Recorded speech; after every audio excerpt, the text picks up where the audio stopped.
tonight was scheduled for budget review and discussion. This is the fourth of 4 nights that were previously scheduled to hear matters involving our upcoming budget. We will follow the agenda which is included in your packet.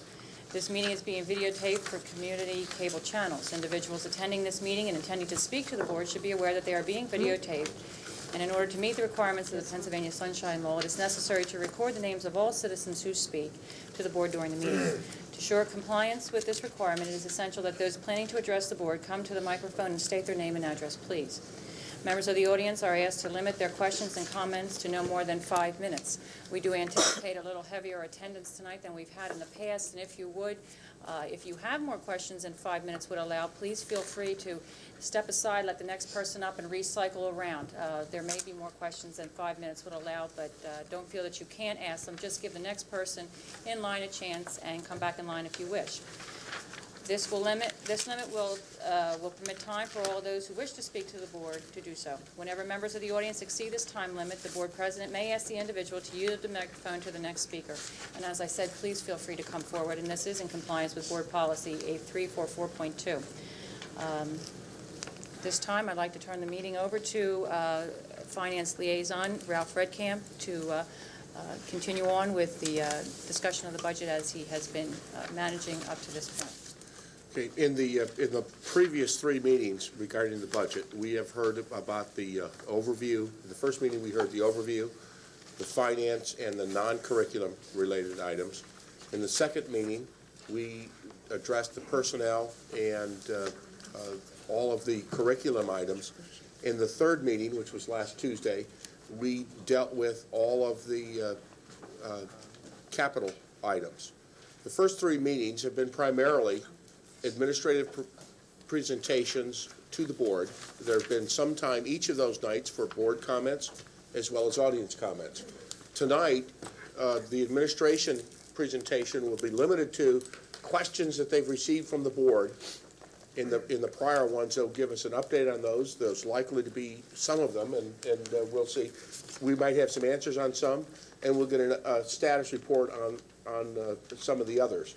The focus of this meeting is going to be board questions and audience of citizens for questions from the audience.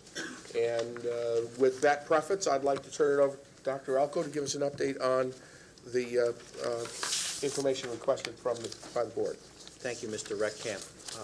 As Mr. Redkamp indicated, the administration will take the first part of this meeting to provide information to the board from questions that occurred over the last 2 sessions. The board had a number of other questions, but if you had attended or watched the videotapes of the previous budget sessions, you will know that there was a fair amount of discussion, and some of the questions that were asked on the spot that could be answered were answered. Others, we had to go back and gather some additional information, and as Mr. Redkamp said, there will be a few areas that we're still working to get information. So the first question that we're really going to answer was one posed by Mr. Clements, Mr. Tom Clements, who wanted to know what the per pupil cost would be this year, the current school year, 93-94, and the 94-95 school year. And in your packet, you will see a sheet with the title Montgomery County Intermediate Unit. And the board has seen this sheet before. In fact, they received it when I gave my transmittal and overview of the budget. There was a correction, and that's why I've redistributed it to the board and to the public. When it was typed, the Springfield and Springford School District expenditures were misplaced. They were reversed. What you see here is information that reflects the 92-93 costs for school districts in our county and ranks North Penn 17th in per pupil costs.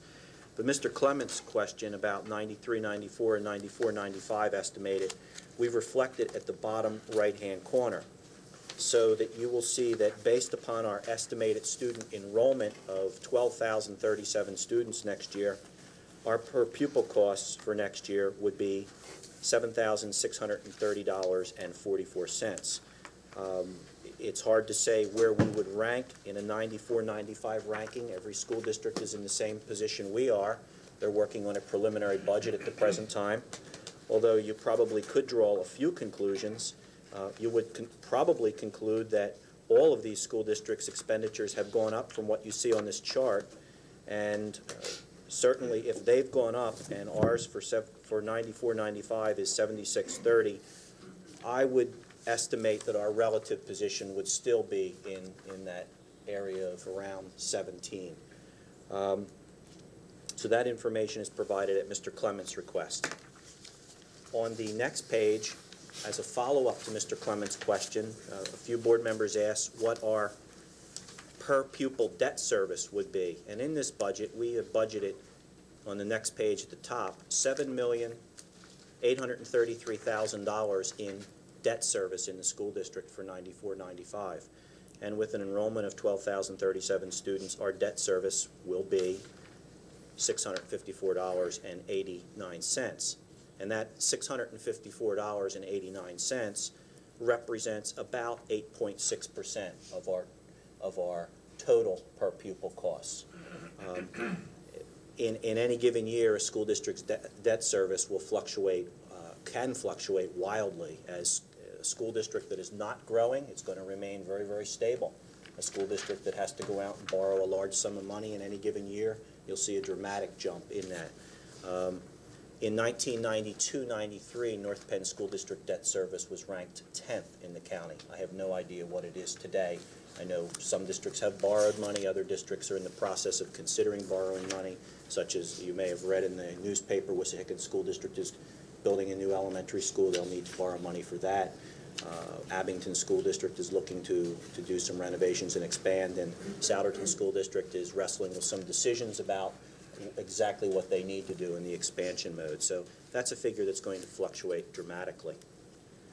The next item that was requested by the board is the additional costs that we've had to add to this budget because of the Walton Farm and Bridle Path Elementary schools coming online.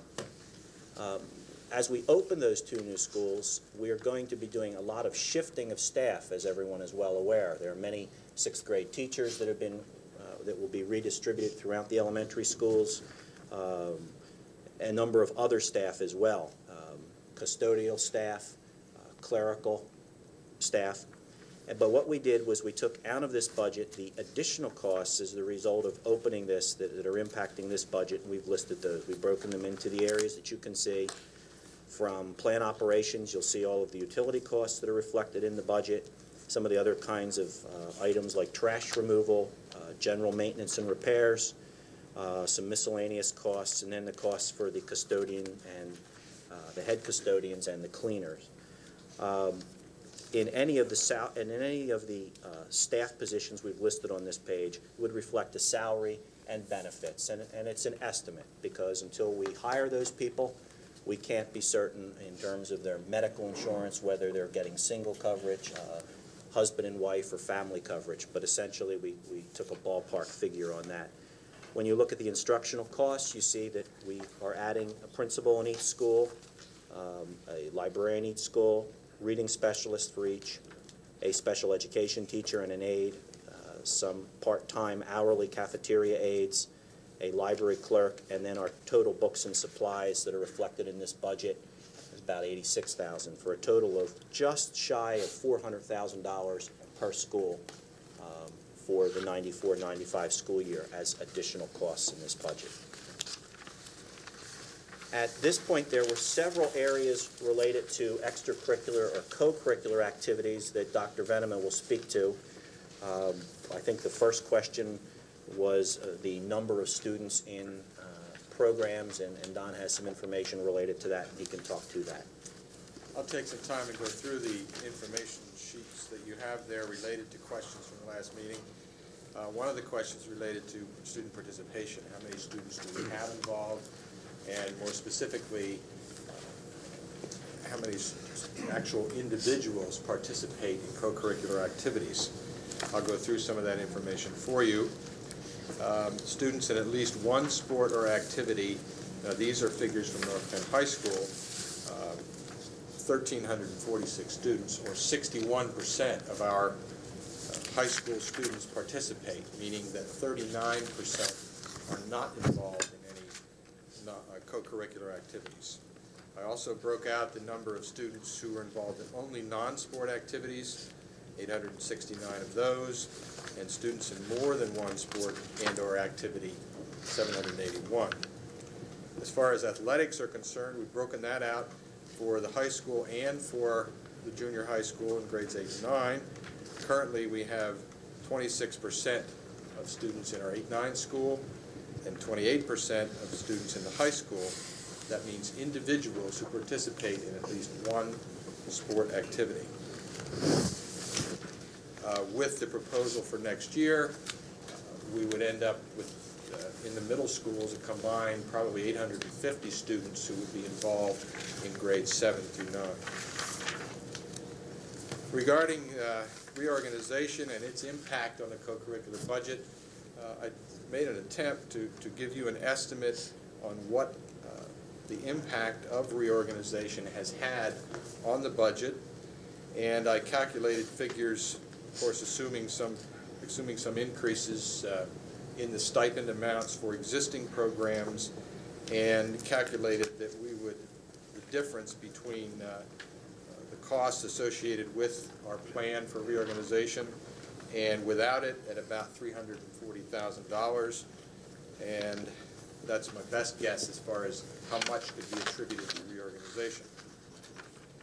There are also some questions relative to user fees and fundraising and ways to generate revenue for extracurricular programs or co-curricular programs. There's also a question on the cleaning of uniforms that I'll address at the end.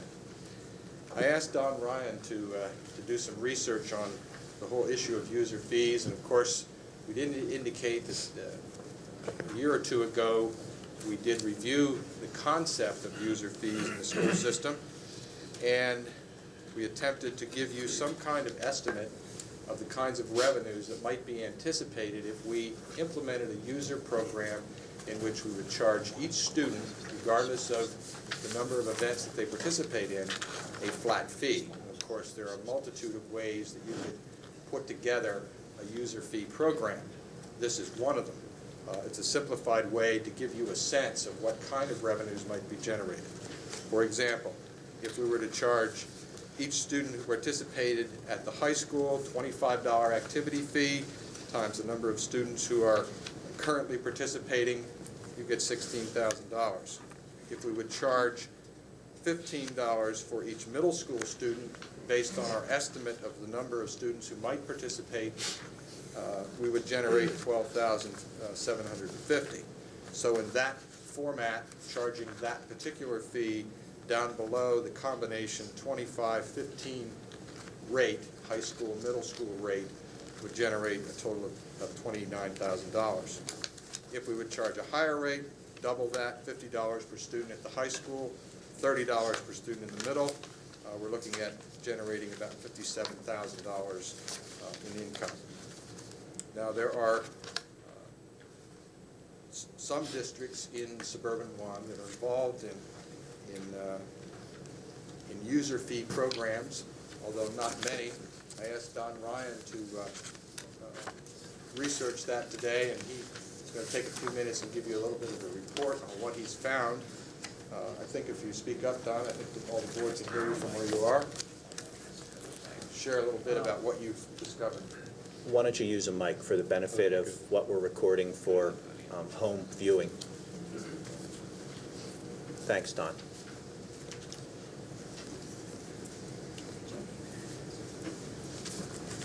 Doing some research over the last several days, in Suburban 1, I found that there were 3 school districts with a participation activity fee of various sorts.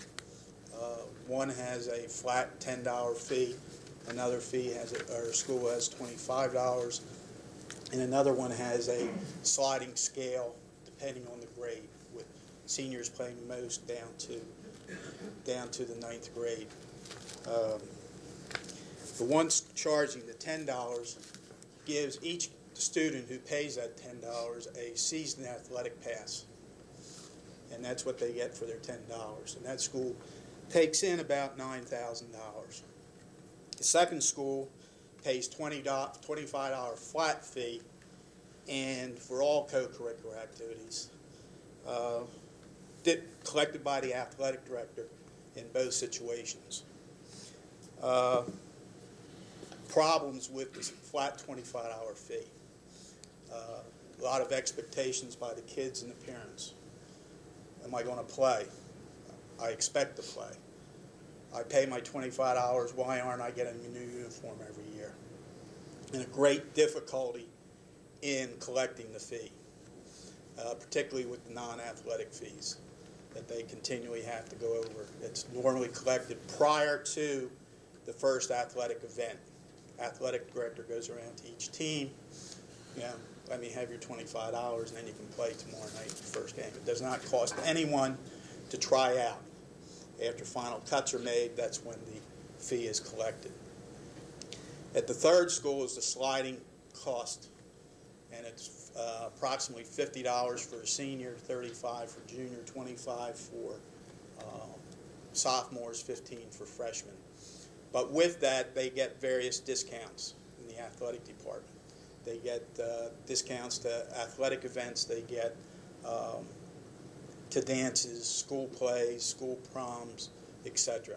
That is collected at the grade level office and is put into a general type fund. And that they have seen no problems with that way of doing it. But the athletic director really didn't know how much money was collected because it encompassed all activities and went to the grade level situation. There were two schools, 1992, the school district in Lower Bucks County, that in May their board passed an activities fee. The fee was based on the sport. Football paid $74, wrestling $58, basketballs, boys and girls $36, down to $13 for that. In June of the same year, they rescinded it, and they do not collect an activities fee. Another school district last year had a $25 activities fee, and they do not have that fee this year. They rescinded it for this school year. So that's the information that I had found in several days of phone calls. Thank you, Don. Thank you, Don. Before you leave, does anybody have any questions for Dr. Ray? Yes, I do. Oh, is up there. Let me move this around.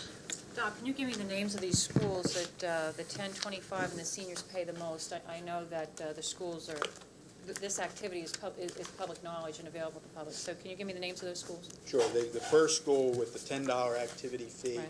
is Norristown Area School District. Okay. The second one is the Wissahickon School District.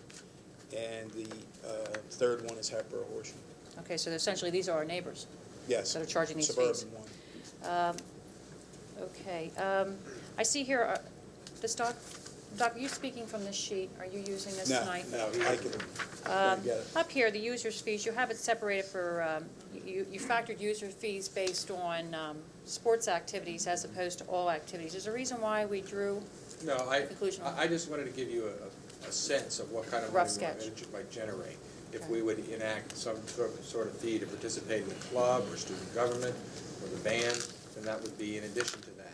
Of course, we have some figures, and we could calculate that for you if you wanted it. I just wanted to give you a sense of what kind of revenue we'd be talking about. Okay. If you would, certainly the programs that Don is talking about, I believe, are pretty much limited to high school participation, don't involve the middle school. So I'm showing you a middle school component. There need to be some decisions about how far we want to go with such a plan. Don, I would estimate when, for example, when you show 637 students at the high school involved in athletics, that there's probably a larger number that are in non-athletic Right. At the extracurricular top of the activities. When you page. think of 200 and some students in the Right. chorus alone and the Well, if you look at the theater numbers, productions. look at the numbers at the top Okay, of the page. Right. We have 1,346 Too many numbers, I students who didn't pick it up. participate. Right. Well, And so, depending on what kind of rate you'd want to charge for those who are Right. involved in non-sport activities, you could multiply that and calculate that as well. well, some of these statistics here I think are a tad deadly. If you look at B here, 26% of the student body at the junior high and 28% at the high school in athletics only. That's a little more than a quarter of the population of students, and yet athletics is a considerable portion of our budget. And I say that with a certain amount of regret because of what sports meant to me at North Penn. But at the same time, as we look down here at some of these fees and what they generate on the 50-30 split at $57,500, that's not chump change. That's somebody's salary. So, you know, there's some merit to this discussion having to be had tonight. Part of our low percentage, however, are the large numbers of students that try out for a team at the high school. When, you know, it's harder to make North Penn high school teams with 2,300 students than a high school of 800 students, so. As we speak today. That changes Before when the we second have high school is built, right. correct? And 3 middle So, schools. Last question. Don, is there any substance that you could find in your investigation that would support the theory that maybe if the kids paid a flat fee like we do in college for activities, that they will use activities, they'll be more involved in activities in an effort to get their monies back? Talking with George Orwell, the athletic director at Norristown, one of my questions was you charge a $10 fee and each student gets a season ticket for all. Does Okay. that cut into your gate receipts? And he felt cut into it very little. Okay. In fact, it probably picked up attendance at. So it encouraged Contest. participation then by that? Right now, Okay. that's from the middle school through Okay. the high school. 7 through 12? Their Yes. middle school 7? Okay. Doc, thanks a lot. I Appreciate have a it. question. Yeah. Mr. Ryan, Jerry? the two schools that enacted it and then rescinded it, did they say why? Parent pressure on the one school that the first school that they adopted it in May and was rescinded in June of 92. That parent pressure, the athletic director said that because a student who was involved in football paying $74, another one involved and the same student paying or playing in wrestling $58, and say baseball, and I forget what the figure was, but the total cost, if they had more than one child involved in athletics, the cost that it would be. I can appreciate that, thank you. Well, Squires is $50 in a required fundraiser for midgets. The parents, not the midgets. Yeah, Mrs. Lady. On the sliding one, the 78, the whatever it was. Yes. Why the 78 and such? Was that to defer cost of Yeah, they uniforms? figured it into the cost of what it was costing to run that sport. So they figured what, a percentage A of whatever the percentage of cost that, is? Okay. Other board questions? Tom? I've got some. Don? When I look at this whole issue, Yes. there is, I mean, this is co-curricular. It provides a valuable piece of education to the kids.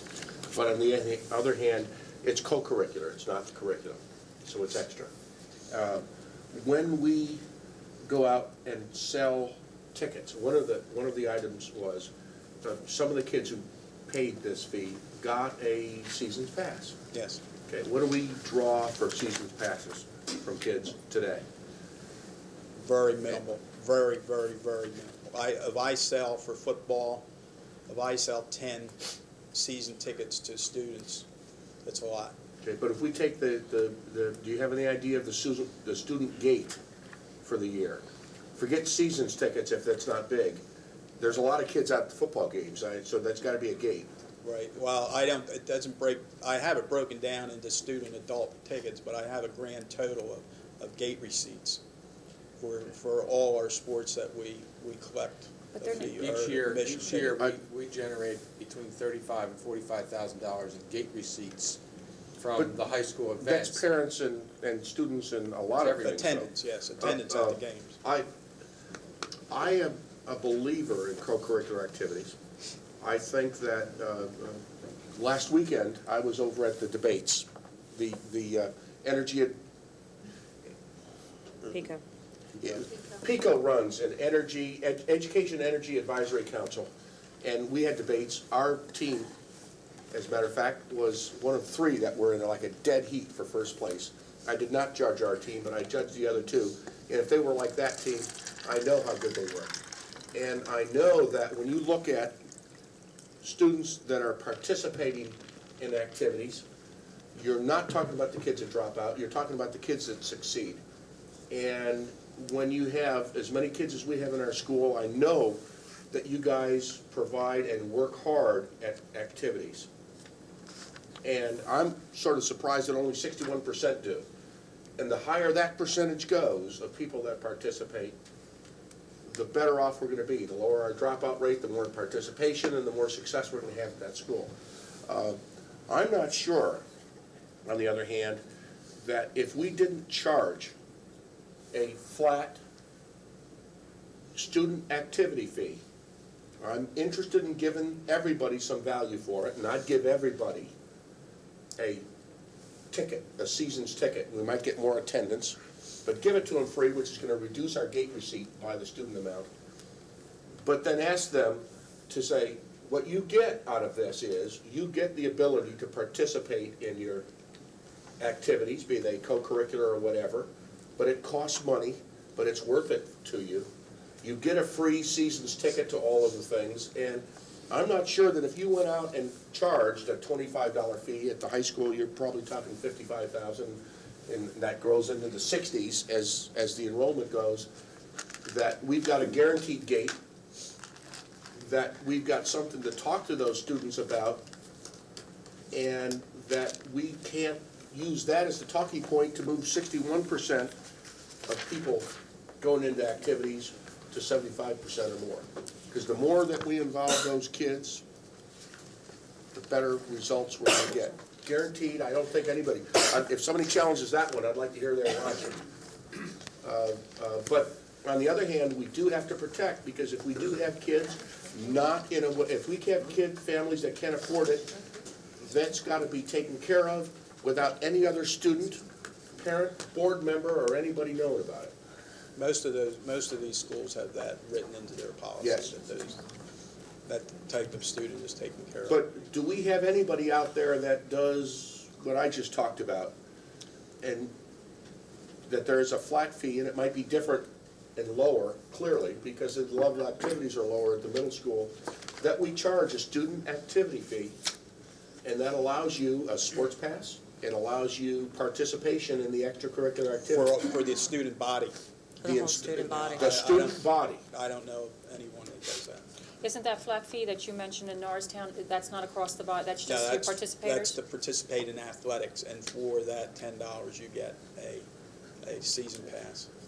What, I still think that for this budget, something like that is reasonable and not outlandish, but I'm not sure whether it's legal. Could, Whether or not, between now and whether or not we can charge $20 or 20, or whatever the number For is, charge it the whole and thing. then give them some value, which would be a sports ticket, and use that as the vehicle to encourage them to attend more, but for the activities. And it's not really, I mean, the kind of money we're talking about isn't even touch payment, but it's some of the symbology, I guess, and because there is some value that they get there, and those kids get it. Ralph, And- let me just Yeah. bump in on here. Doc, when you talk about students that come, gate receipts, you separate children from adults. You're not separating under children those that belong to North Penn. No, I mean, it's student, it's 20 student cars ticket. could come It's a from student Norristown, ticket. okay. Yeah, student ticket and adult ticket. So trying to generate statistics out of gate receipts is deceiving, because they may Correct. not be our children, and we do a lot of babysitting on Correct. Friday night at the football field. Correct. So, do we have any kind of a fee structure set up where North Penn kids pay $1 and anybody else's kids pay, any kids from out of the district We pay used $5? we used to have that where, particularly for football, where we would sell the ticket in advance in the cafeteria during the lunch period the day of a home game, and the ticket sales were so minimal. Because you're surprised. No, I'm talking at the gate, Doc, where our kids come up, here's No. their school ID, they're $1. Norristown comes in, they're $5. No, we don't do that. Okay. Do you know of We've anybody talked that does about- that? We talked about doing maybe something like that several years ago, but just the delay of holding up the ticket line, students say, well, you know me, I'm from North Penn, and I don't, to our ticket sellers, and I forgot my ID or whatever. And we felt that it was probably going to be more problems than it was worth at that time. Don, isn't there some standard student fee adopted by Suburban One for most Recommended districts? Recommended. admission prices are $2 for students and $3 for adults. They recommend, they don't dictate them. Yes. Right. No, they can't take it. If we would charge something like $25 at the high school as a student activity fee, and gave them passes to all of the league events, would that be in line with the policy? For With PIAA? league policy, Yes. it wouldn't make any, for home games, we control our own ticket prices and things for home games. But it would be mandatory for any student who wants to participate in a co-curricular event, activity. And it could be optional for students who don't want to participate in a co-curricular but just want the passes. And what if you wish to go out for a team and you get cut by the team? There's also, If that. How that would work is you would be, for participating on a team, you would have to make the team before the money was collected. No, this is not what Ralph is Oh, okay. suggesting. For the What Ralph is state suggesting is activity a fee. flat-out 25 fee for And everything. you either Right. pay it or you get it financed, and your friendly students, the other students wouldn't know which way you got it. But basically, if you had a student ID card, you'd also have your Suburban One Pass Correct. for home games. And I guess my question is, if you looked at it that way, which is a little different than we look at it, and I'm building off of what Mrs. Bengal was talking about the other day, I think. Right. If we looked at it that way, and could the administration come back, is that a viable alternative? I think it produces in the $55,000–$60,000 range in revenues, less all the other things that, because the gate receipts are done. And I look at it as something so that the students understand that it has value, a vehicle to encourage them to take advantage of it, because of the kids that do are the ones that succeed. That would be 7th to 12th grade, Mr. Redcamp. I think that the numbers at 7 through 9 at the middle school have to be significantly low. You're probably talking about the same concept, but maybe $10, I would suggest. But at the high school, I think that when you're talking about 10 through 12, you're talking $25. Is that reasonable? Is it administratable? Can we administrate it and not cause ourselves a problem? And can we handle those kids that can't afford it in a private manner Yes, successfully? That can, because we've done that with our free lunch. Oh, right. And Well, and that's does the other, different now, program. that's something that I'm suggesting here. Are there enough people that really want us to pursue that farther? Because they're gonna have to do some digging now. If we do Certainly, that. as whatever research is necessary, I think it's worthy of more discussion, even this casual suggestion here, in light of what some of our neighbors are doing at a 50-30 rate. You're looking at a potential savings of $57.5. You say, well, in comparison to the total budget, it's de minimis, but it still isn't the type of money you would kick underneath the car. I mean, there is savings here, and if everyone has to do their part, so do the kids. And I know that in the community, we already pay in the community for our kids to participate. So paying for your kids to participate in activities is not a foreign concept, I don't think, to parents in the North Penn community.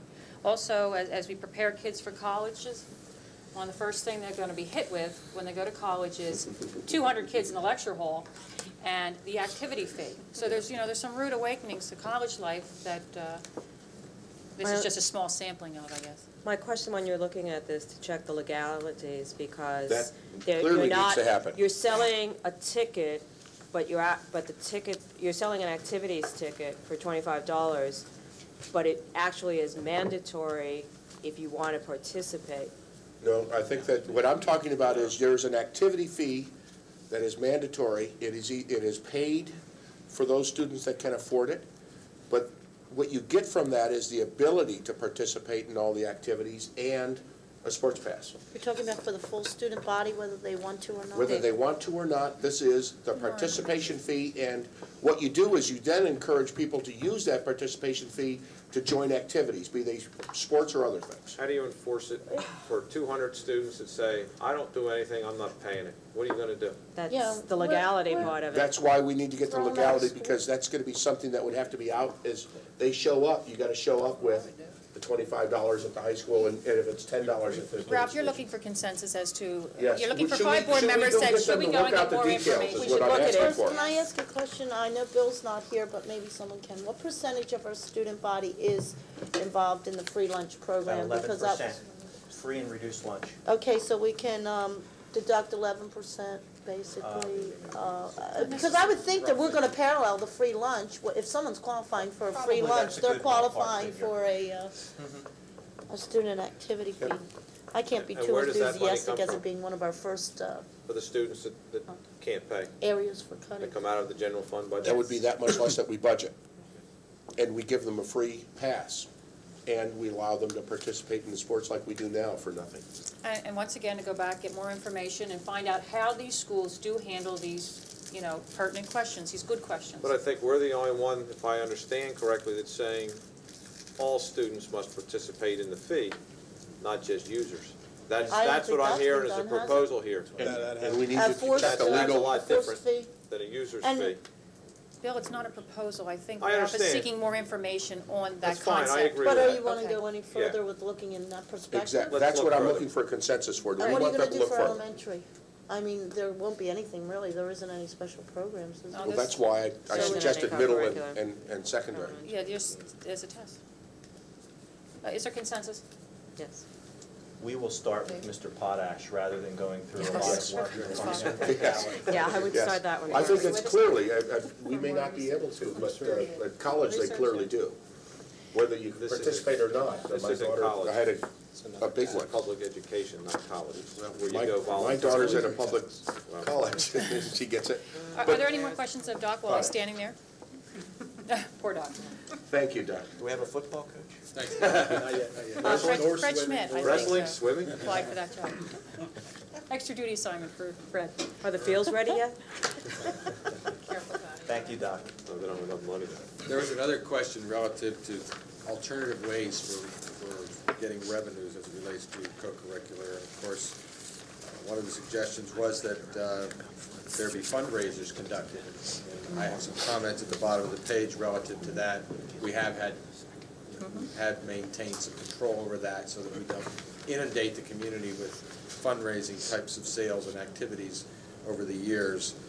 Certainly that would have some significant impact on the sales in the community. Also, we did learn that there are some districts, and these are not necessarily local ones, that do conduct a variety of different, employ a variety of techniques to raise money, having raffles and so forth. Bingo, Don. Bingo, we didn't hear about bingo. You have to go to Catholic churches for that. Those are some of the things that we discovered, but nothing beyond that. I used to work them. On this next page, there was a question relative to the cleaning of uniforms, and I detailed that for you at the top of the page. We did budget $5,600 for dry cleaning. That is almost exclusively for the dry cleaning of band and music uniforms, costumes, the choral gowns, and so forth. However, the students are expected to keep those clean throughout the season. For the most part, this is a one-time cleaning at the end of the season, but in the interim, students are expected to do that. $5,600 is what we have budgeted for dry cleaning. The other question relative to co-curricular, extracurricular budget was related to one particular line that was quite a bit larger than last year, and that's the line related to supplies.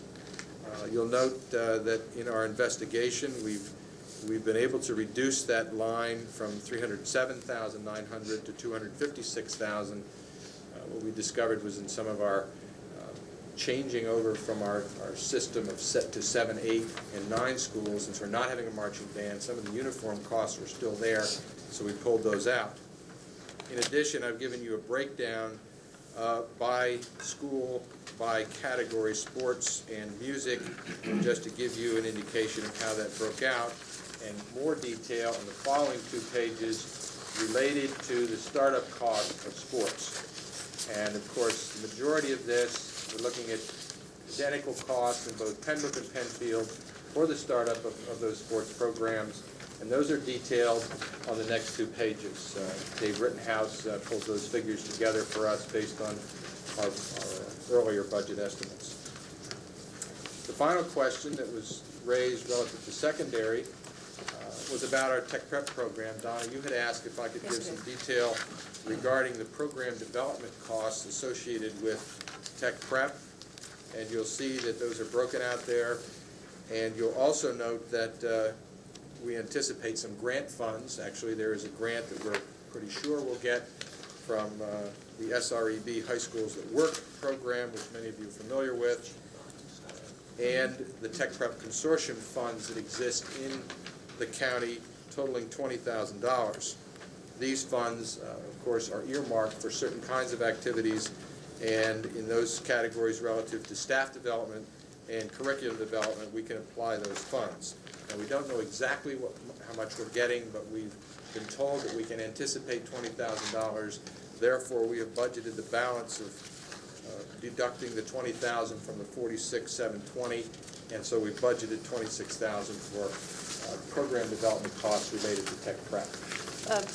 Dawn, if I could just stop you there for a moment. I just want to point out to my colleagues that as we go through these lists of questions, all very good questions, that Tech Prep is coming on the end of some answers to co-curricular questions.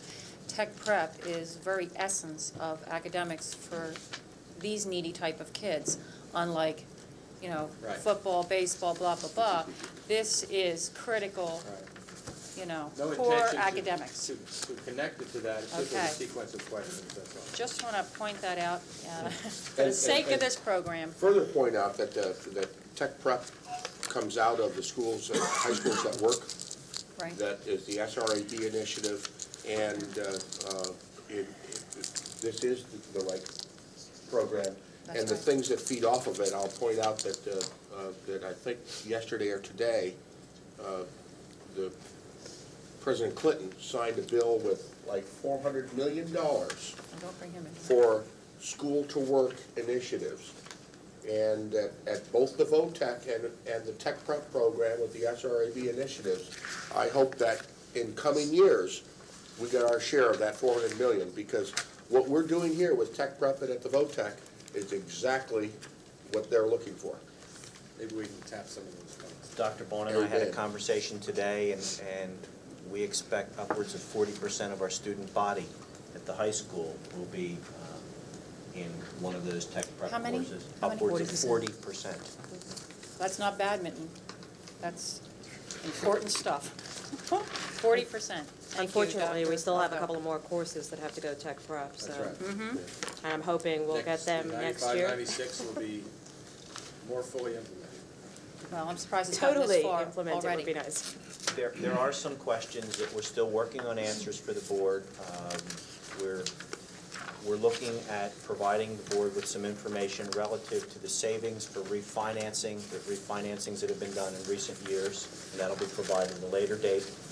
And Mrs. Mangle asked for the costs of the partially funded and unfunded mandates, and that is a real challenge, because there are some that are very, very obvious, like special education and gifted education, transportation for non-public schools.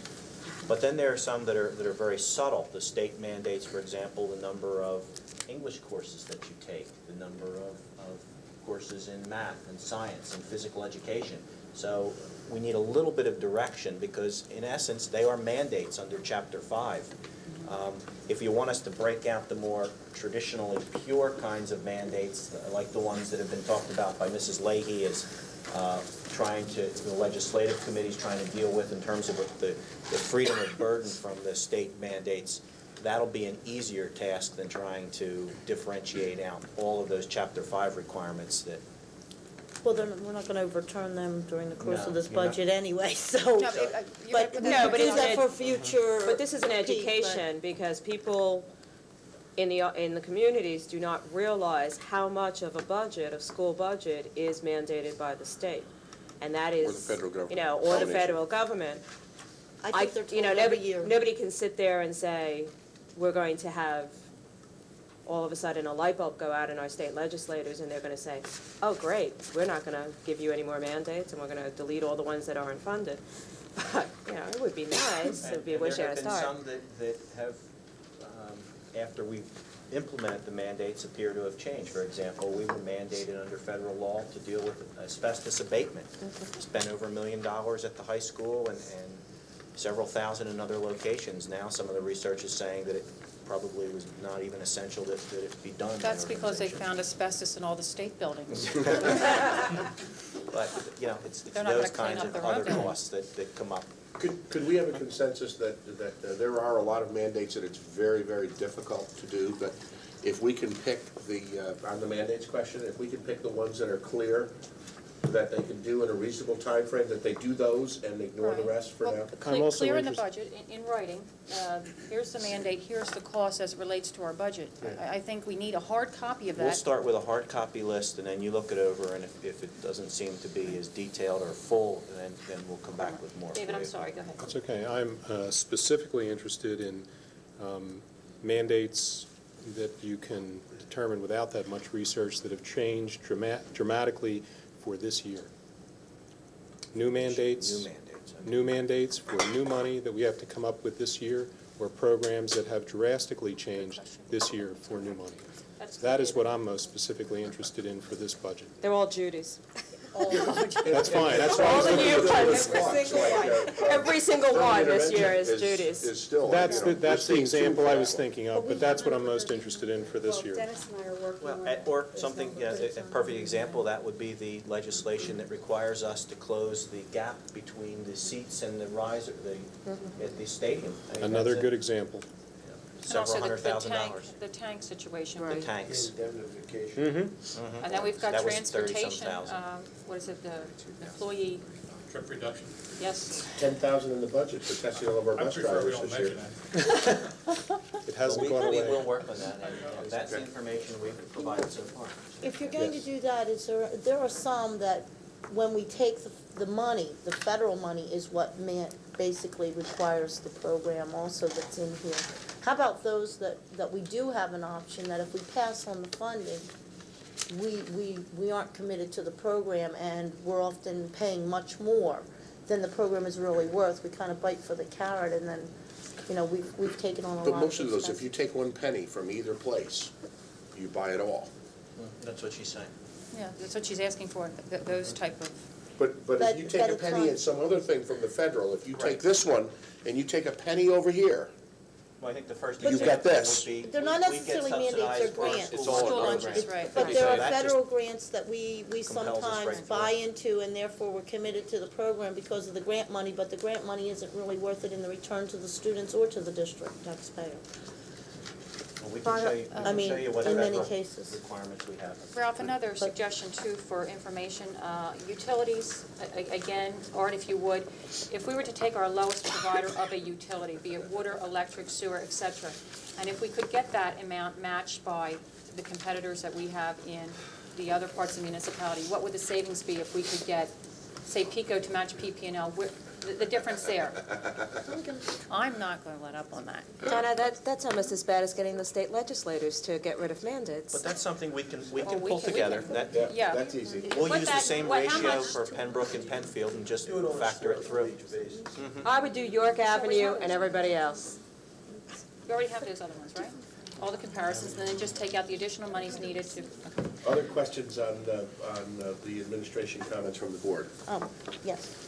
Don, on your sports equipment that you just reviewed here, is that just from the general fund, or is that including the requested equipment from These are the supply- bond money? These are supply items distinguished from the list we went over the other day, which is equipment, capital expenditure. So they're two separate. These are the expensed In items other in words, this year's these are budget. helmets, fund. so they're considered supplies, and Yes, these they hockey are. goals and everything, because they're in the bond money, is considered capital equipment. That's correct. These things But are they're much- not in there. They're much not. more consumable. Okay. This list that was attached to the information tonight is in the supply section of the co-curricular budget. The things that we reviewed the other night are capital expenditures that are separate from the general fund. Okay, but if we wanted to have a total, then we'd have to add Add those two music, together. sports, and clubs from The the one bond. page and this page, and If you these look at the pages. sheet that I gave you the Okay. other night in the packet, I summarized those by category. There's a supply line and a property line. Okay. I can show you that later. But I just wanted to be clear that these would be, we would have to total those if we wanted to see the complete costs. Well, But there was a line of complete complete costs are costs. there. I can show you the summary page that Okay. delineates that.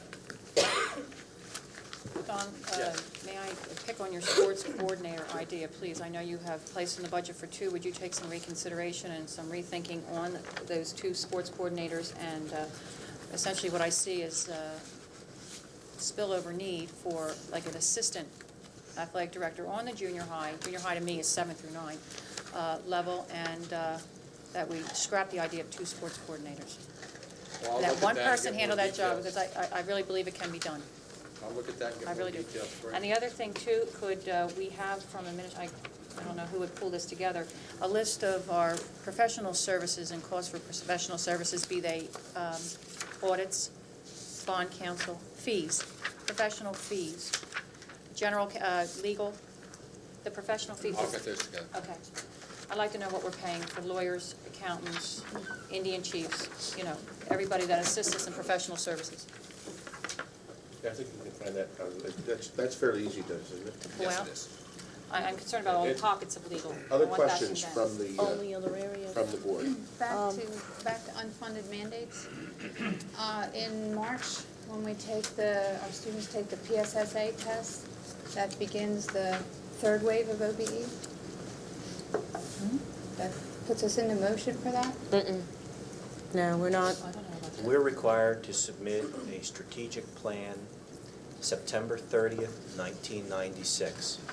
We're the last. We're the last We go We're wave. the last ones. Right, isn't that March? So, this March is Isn't that, 95 now. testing? I don't recall that we're required to do the state testing this March for third wave. Spring of '96, I believe. 96, I believe, for the third That wave. was the Spring. information we got, 96. We push that as far as we can, legally. Yeah, okay, I thought it was 3rd years, maybe it was every It is. 2 years, and Yes. that put us into 96. Okay, because I think that's gonna be very expensive also, and we ought to look at how that's gonna hit us. Well, I think. But we I don't know think- if it's going to Maybe hit. not this That, budget.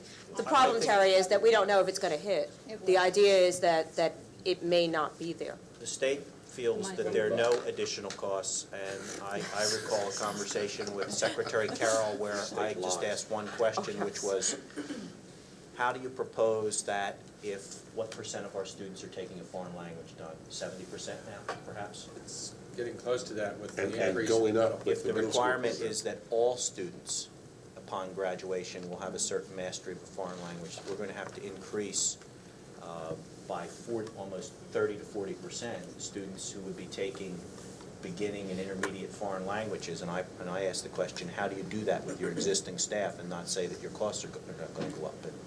Yeah, and that was just one example, but there's going to be considerable costs connected with it. Right, right. If, But that's, Well, I was Mr. thinking, Carroll That's sits another- on I that was thinking line, it was March. I'd like him to call me, because I want to sell him a bridge. Is that one in North Wales? Anyone, I Just- can sell him, just anyone curious. if he believes that. Remember, there's an election coming up, guys. Anything, Keep it going, anything Ralph. else from the board on the items that the administration covered tonight? Yes, I guess it would be for Charlie. Mr. Cameron, I'm referencing page 48 of the regular preliminary budget, the full preliminary budget. And in there, I noticed you have down on this list for the new schools, Bridle Path and Walton Farm, $86,800 under books and supplies for both of those schools. But after coming, walking away from the discussion Tuesday night regarding the bond money, the capital improvement requests, I was looking through the budget and I see $1,000 budgeted for Bridle Path Library and $5,500 for Walton Farm Library. And in textbooks, I believe it's classroom textbooks, it was $15,000 for each school. Hardly either of those figures would be sufficient to outfit a new school, but yet it wasn't in the capital. Well, it has nothing to do with the Fund capital request. program, for one thing. It has to do, you're talking about the per pupil allocation.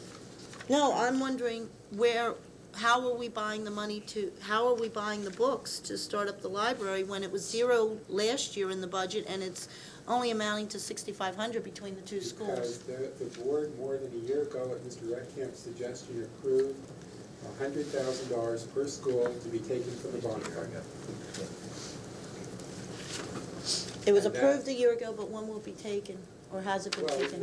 it will be The librarians are beginning to process that at this point, Vicki, so that by September, we will have libraries in those buildings that operate. And that's exactly the procedure we use for Gwinnett Square. I have that budget. There was money in the budget for that split between 2 years, the 90-91 budget and the 91-92. And It was that's exactly why I 45,000 raised one the year, issue and it that- was to do it 55,000 the earlier next. for these. But it was in the budget, that I do know. I didn't bring it with me tonight, but at any rate, I just wonder, because I'm seeing such low numbers here, and then I'm looking at these figures, so these figures, again, are not including capital expenditures that were previously approved that will be Which page are you on? of the budget, 48. Well, when I look at page 48, and we're looking at books, for Brattle Path, I see Library. 0, and for Walton Farm, I see $1,000. The reason for the $1,000, Oh, okay. that's a gift, and the Walton So on one family line is below. accounted for in that fashion. So actually, we're not budgeting anything for the library except for that $1,000 gift? Well, that's what I'm In saying. the general fund budget. In the general fund budget, the books are being purchased through the bond fund. Curriculum supplies, so that would not be included again on your list, just as Don did not, it would not be a part of this list that you gave us tonight? No. Okay, I was just wondering where it was coming through at, because I didn't see it Tuesday night. And I Mr. figured- Sher, if I can interject, the money for those books is included in the bond fund report, which we went over at the last month's meeting. It's included in with those figures for Bridle Path and Walton Farm.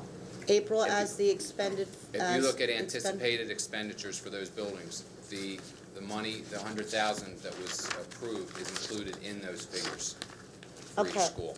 Okay, but it wasn't broken down or No, it's not designated? broken You're down. just saying that it It's was. included as part of It's instructional just there in the supplies. numbers. That's Of correct. instructional supplies, and it was approved, and it'll be coming through the bond check register, I Yes, assume, you'll in the see that future, as- under this board? As they're ordered and paid for, you'll see those come through. Okay, could I have a list of last year's capital expenditure approvals, please? Yes. I would like that. And speaking of that bond statement, Dennis, this was what I was going to try to get to at the end of last meeting, and we didn't have time. But you What want I'd me like to to hold do is it get down? done with the comments on the things that they've talked to tonight about, they've updated us on tonight, and then we'll open it up again for new questions? For all New questions requests? about the budget, which I'm hoping there's a bunch of. Do you have any more questions about the things that they've updated us on tonight? No, I think I'm through on Anybody that. else? Thank you very No. much. I've got one. At the sports equipment supplies at the middle schools, I want to make sure I'm clear, for football, 8th grade, I'm assuming that there's an 8th grade team and a JV team. There's 2 teams at each of the middle schools that we're equipping That's with the correct. supplies. That's correct. Okay. That was the question? Ralph, go ahead, continue on. That's it. Now, now what I'd like to do, if we're done here with the administration update, Okay. let's start in with any questions. We've now heard the administration update, we've heard all of the financing, we've heard the instruction, non-instructional, and the capital. Open it up to the board. Comments, questions? Now is the time to talk about what we're really gonna do in Mills.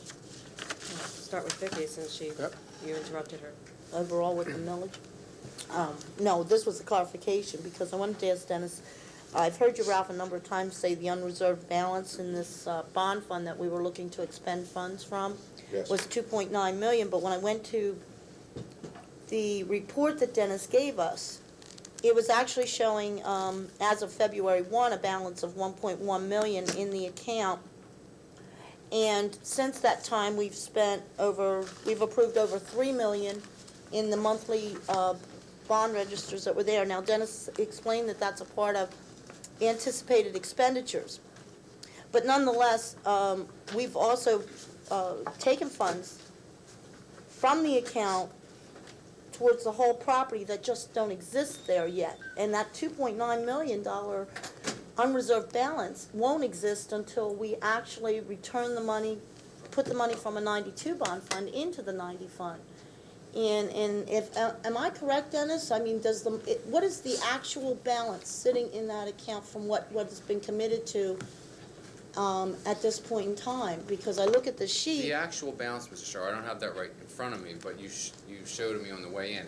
The actual balance is a deficit of $4.4 million, but that is because, that's why further on in that report, it shows the $7 million that has been expended for the Hall property is to be refunded back to that bond issue from a future bond issue dealing with the new high school. But in other words, though, at this moment, there is a shortfall in that bond fund of $4.4 million. So we sit here with a budget that has a almost $8 million shortfall, and we're expending funds from a bond issue that's already existing with a shortfall until we take money out for a second high school so that we can rob the 92 bond issue to pay the 90 bond issue back.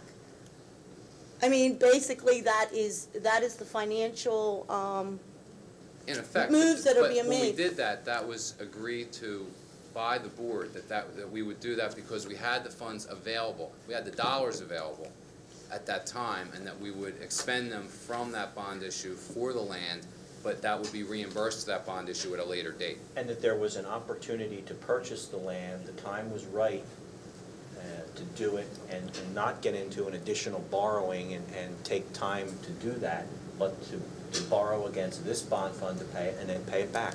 Correct. But The that also, opportunity was there right. to deal with it. And what we do is when we take the money in virtually what's happening is that although we're saying we're taking it from the 90 bond fund, the length of the debt is actually going to be more related to the 92 debt, because that's where the money's going to come from to replenish whatever's being spent now. Is that correct? Whenever the next bond issue is taken. When it comes through. And if we Yes. were not to move forward, say the PELs ended up falling apart, or the financial position of this district with its budgets were to create a delay in the second high school, what position would we be in then?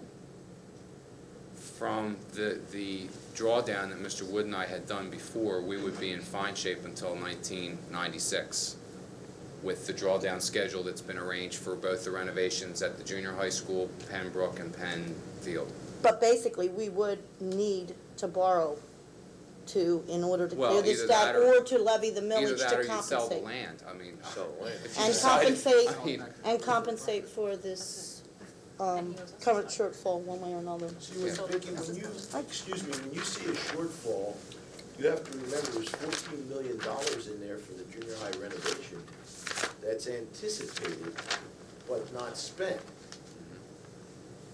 So, you know, when you look at your shortfall, we based the shortfall on our total anticipated expenditures, which includes the finishing of Walton Farm, the finishing of Bridle Path, roadway improvements of Allentown Road, the renovation of the junior high school.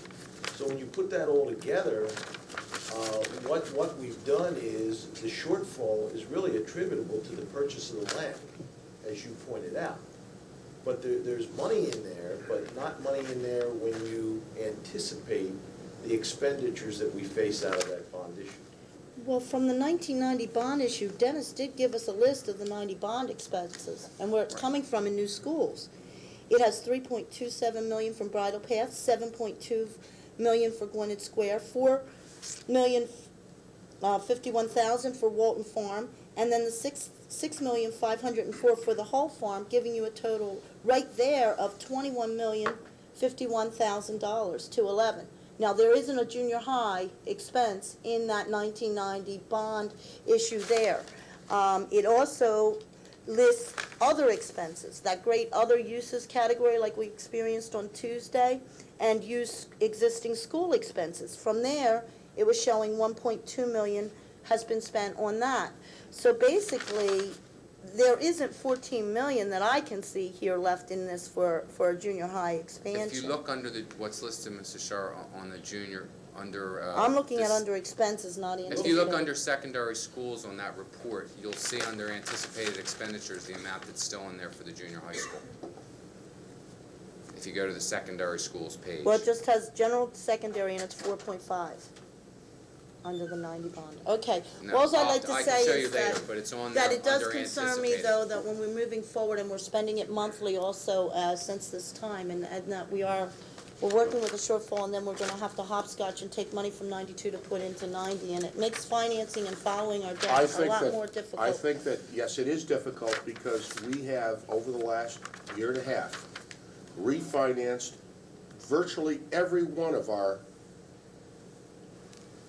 as we've gone out to bonds to refinance. And the reason for that is, we saved money as a result of that.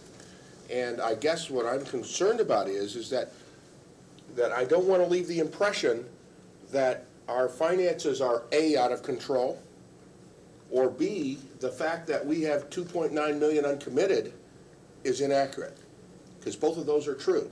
I would also want to add, because the board is well aware that every time you do a refinancing, Mr. Williard and Mr. Wood are here, and Moody's and Standard & Poor's comes in and looks at our expenditures in our bond fund and what's reserved, and they continue to give us, I believe, a AA rating, and you heard at the most recent visit by those gentlemen, our financial consultants, that we're one of those school districts in the enviable position of maybe 10 or 15 school districts with such an outstanding rating. And we don't get that kind of a rating by mismanaging bond funds. If we were It's double A mismanaging the minus. bond funds. We've got a minus. Mrs. It's Sherritt, a no, double A it's minus. double A. minus. If you It's look on the double A. latest issue, The it's latest double one I A. had was double A. No, it's a double A. Whether it's a double Well, A it doesn't or matter. double A It's minus. the point is that we had shortfalls in the 88 bond issue, we have shortfalls in the 86, and then my point was that I opposed that as a means for financing miscellaneous items.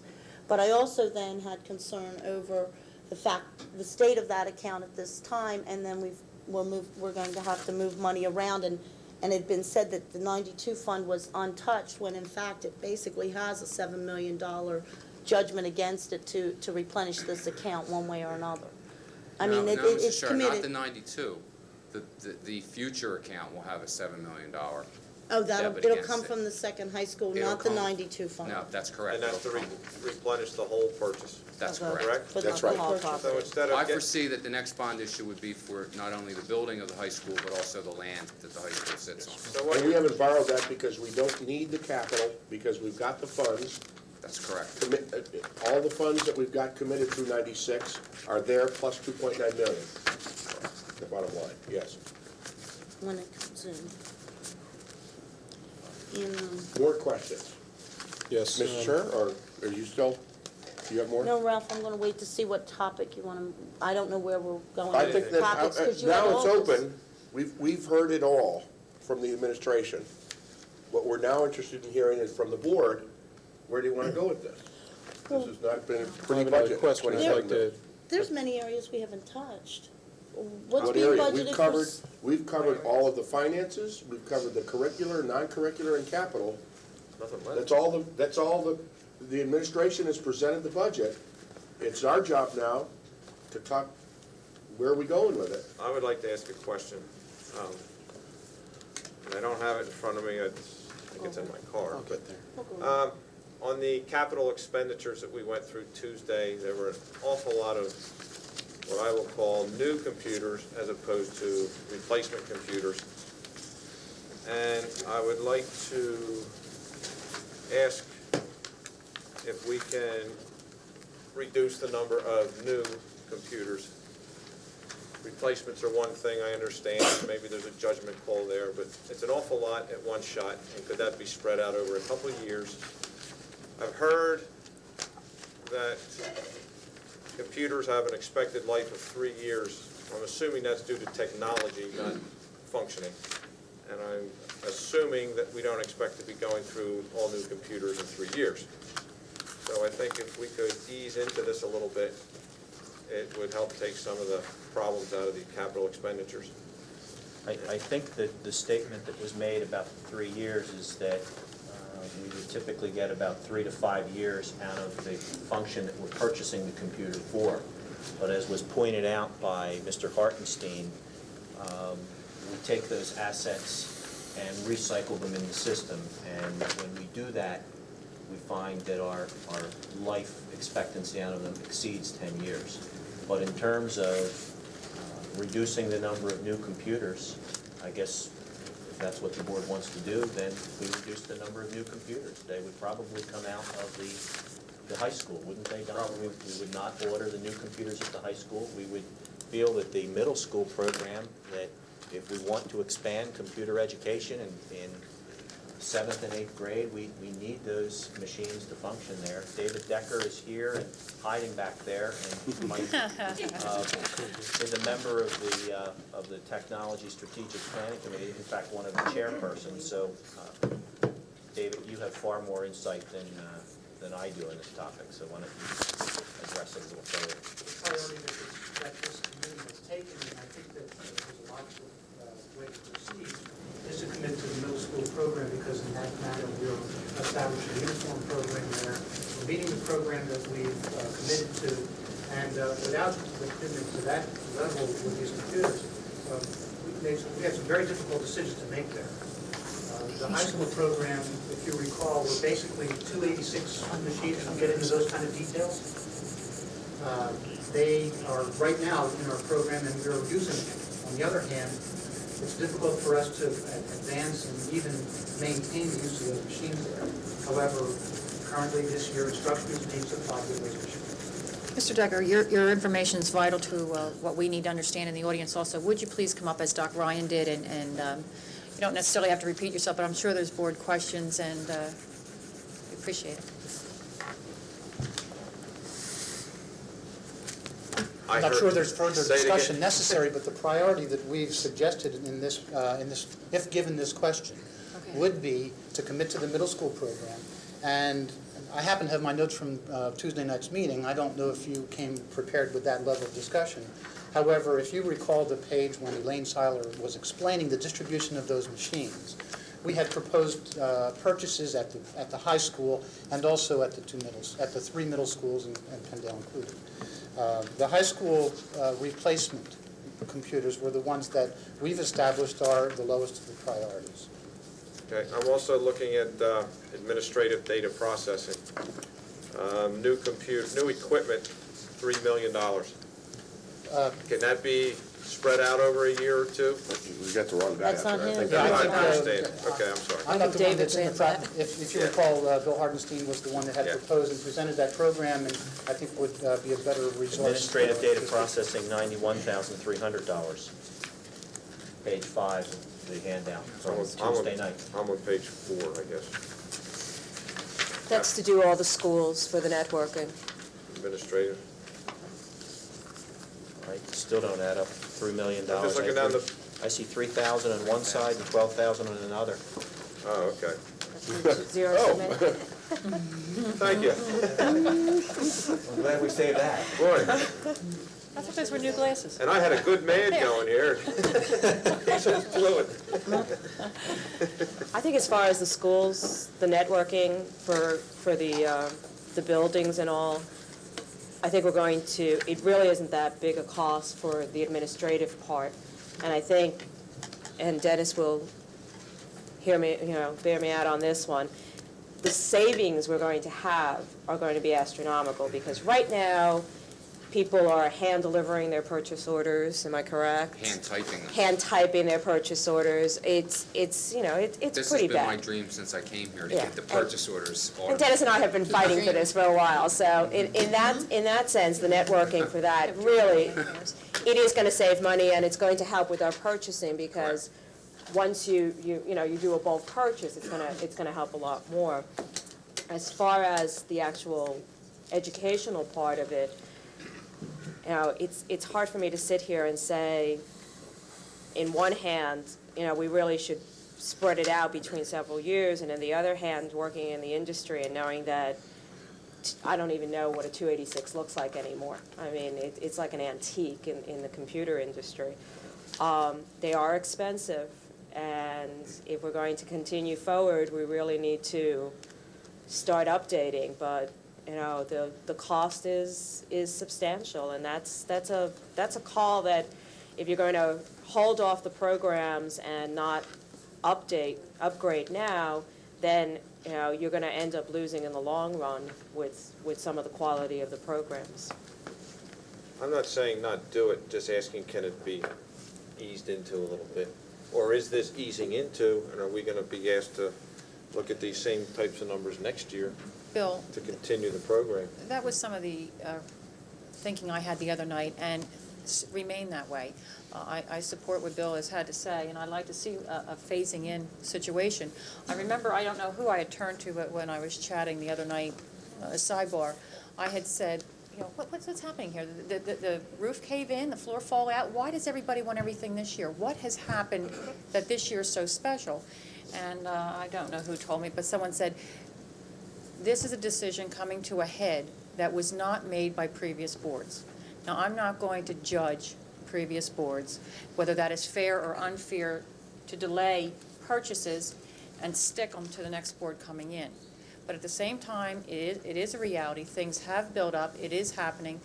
But still, it's an incredibly large amount of money, and I called it phasing in. I mean, we were phasing in on the television programming. We have other phase-in programs, and I'm afraid these others should be phased in also.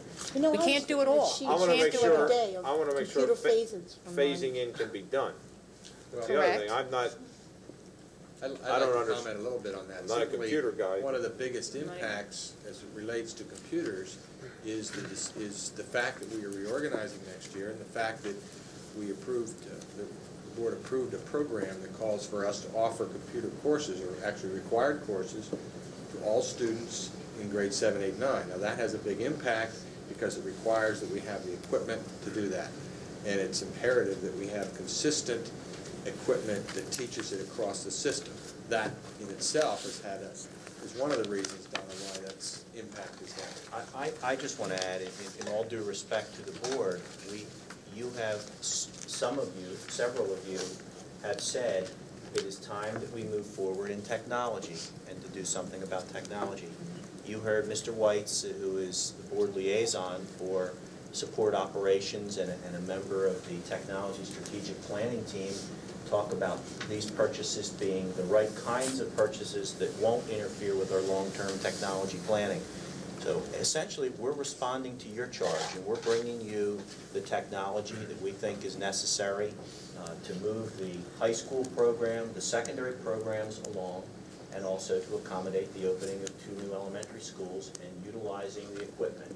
So yeah, this is our response to your request. If you would like us to pare it back, then we will pare it back. But I don't want you to be misguided by your original direction to us to begin to move forward in technology. And that's the point I would agree with him. You said this is coming to a head that other boards haven't done. We approved the course of studies this year. The course of studies said there's going to be 2 new programs. One of them is going to be keyboarding, and the other one is going to be application software. The laboratories have to be in place to do that in a consistent way across the 3 middle schools. We were the ones that made that decision about the course of studies. And they all talked about computers. I don't know whether everyone assumed that the computers were already there and this is how it was going to be, but this is the upstart of approving a program like this that does move this particular type of program into the forefront of where I think we want our students to be. We want them to be able to use computers. We want them to be able to use those types of applications that will help them in their studies. It's the type of thing I think we'll outline and emphasize in any strategic plan. This is the window to the new universe, and this is where we want them to begin. Actually, I'd like to see them begin sooner, but this is where we're starting for now. This is phase 1. And if you'll remember, when I introduced the discussions that were over the strategic plan, I said, this is going to be a very, very expensive project. And we will have to do this over the course of many years so that we don't get hit all at once with this total expense. This is phase 1. David, I appreciate what you said. I also recognize and have to agree that maybe some of us did make some assumptions as to what we had and what we don't have and what we need now. And since this board, as it sits tonight, is going to be together for another 1.5, 2 years, maybe we need to look at our MO as to how we agree on things. I mean, we approved a program of studies whatever the number is, how many approved or disapproved, doesn't matter, but it was approved by the majority of the board, and now we're talking the dollars. Maybe we were a little too quick to say, yes, this is the way to go over here, without the dollars in hand. Maybe we need to change our MO in making these decisions, attaching price tags as a part of the presentation. Well, I will say, as it relates to technology, that is the exact purpose of the strategic plan. Okay. Never again will we make a decision concerning the implementation of technology that does not fit the guidelines that the Strategic Planning Committee brings to this board and this board approves. I just would give you, for some perspective in terms of the expense of technology planning, there are some of our neighboring school districts that are putting additional computers into their elementary schools in something called integrated learning, where you tie the curriculum to technology.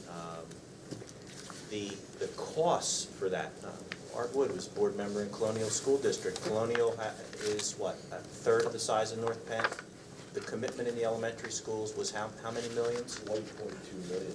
For just that piece of technology. There are a few other districts that are going to spend anywhere from $2 to $4 million, districts that are a third or a quarter our size. So I'm giving you that as a perspective that, you know, this $900,000 or $800,000 worth of technology, if we continue to move forward and the Strategic Planning Committee begins to look at integrated instruction in some of those other areas, as Mr. White's indicated, this is phase one. I'd also like to make one other point, and I spoke with Dennis Kelly earlier today, looking at the vast number of workstations that were really here. Remember, we talked about before that this is an item in the budget that estimates what these computers will cost.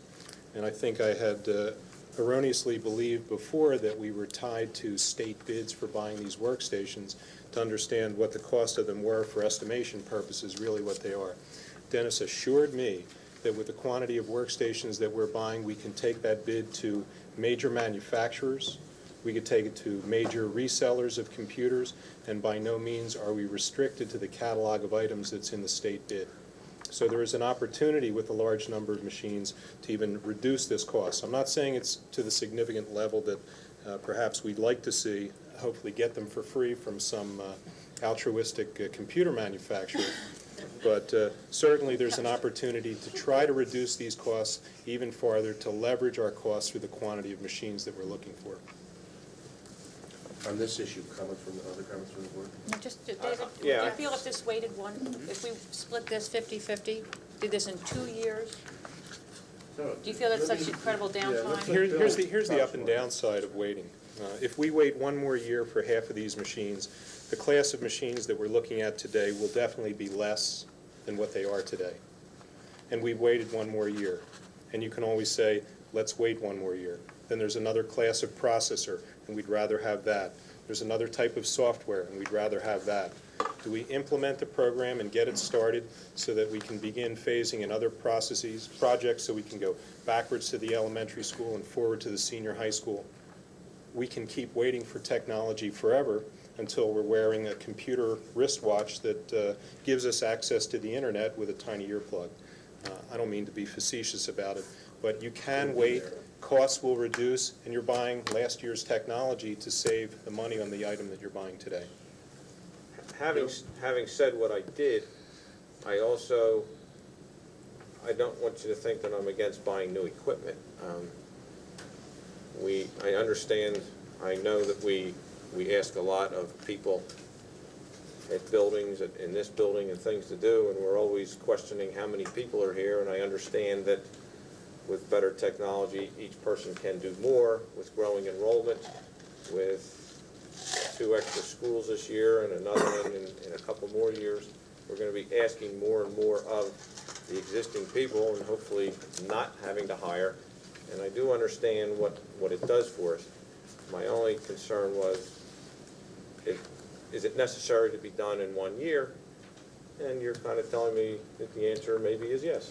It ought to be done in 1 year. I'm not anti-computer or technology. That's not my point. And I'm asking those that know, is it possible to split it up? I would be happy to make myself available to the administration to sit there and look at this program one more time, look at the machines, and try to give you give my colleagues a detailed listing of the machines that I believe, if you trust my judgment, that are completely outdated and antiques, to look at the equipment that's already in those school buildings and try to come up with some options for you with the administration. I'd be happy to do that if you'd like that. Terry, comments? I appreciate it. Thank you. I'm not against technology and advancing and teaching the kids at all either. But do we need to teach them on a 486 and teach them the latest version of, Excel or whatever? Or can we teach them spreadsheeting and use the existing 286 or Apples or whatever we have to teach them the concepts of what a spreadsheet is good for? And do it that way until the money frees up to go in it full force and whatever.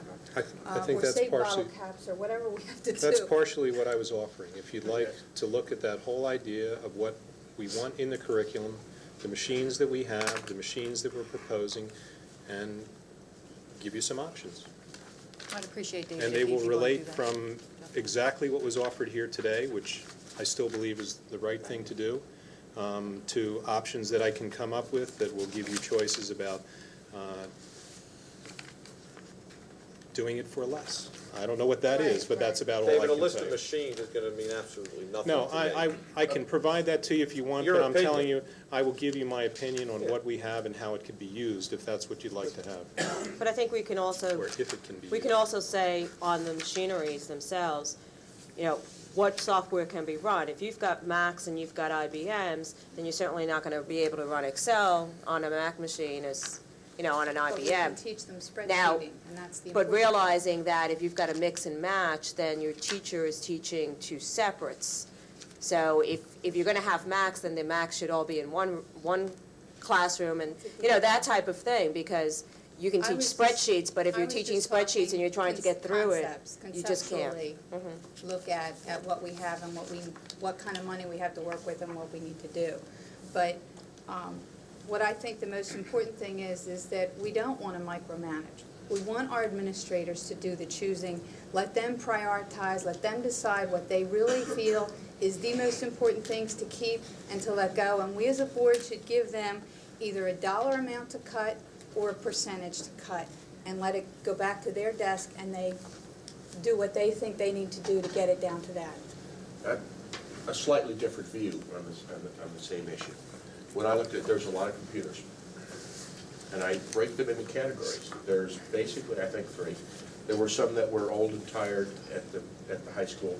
There were some that are needed based on the curriculum that we approved for the middle schools, and we've got some business ones.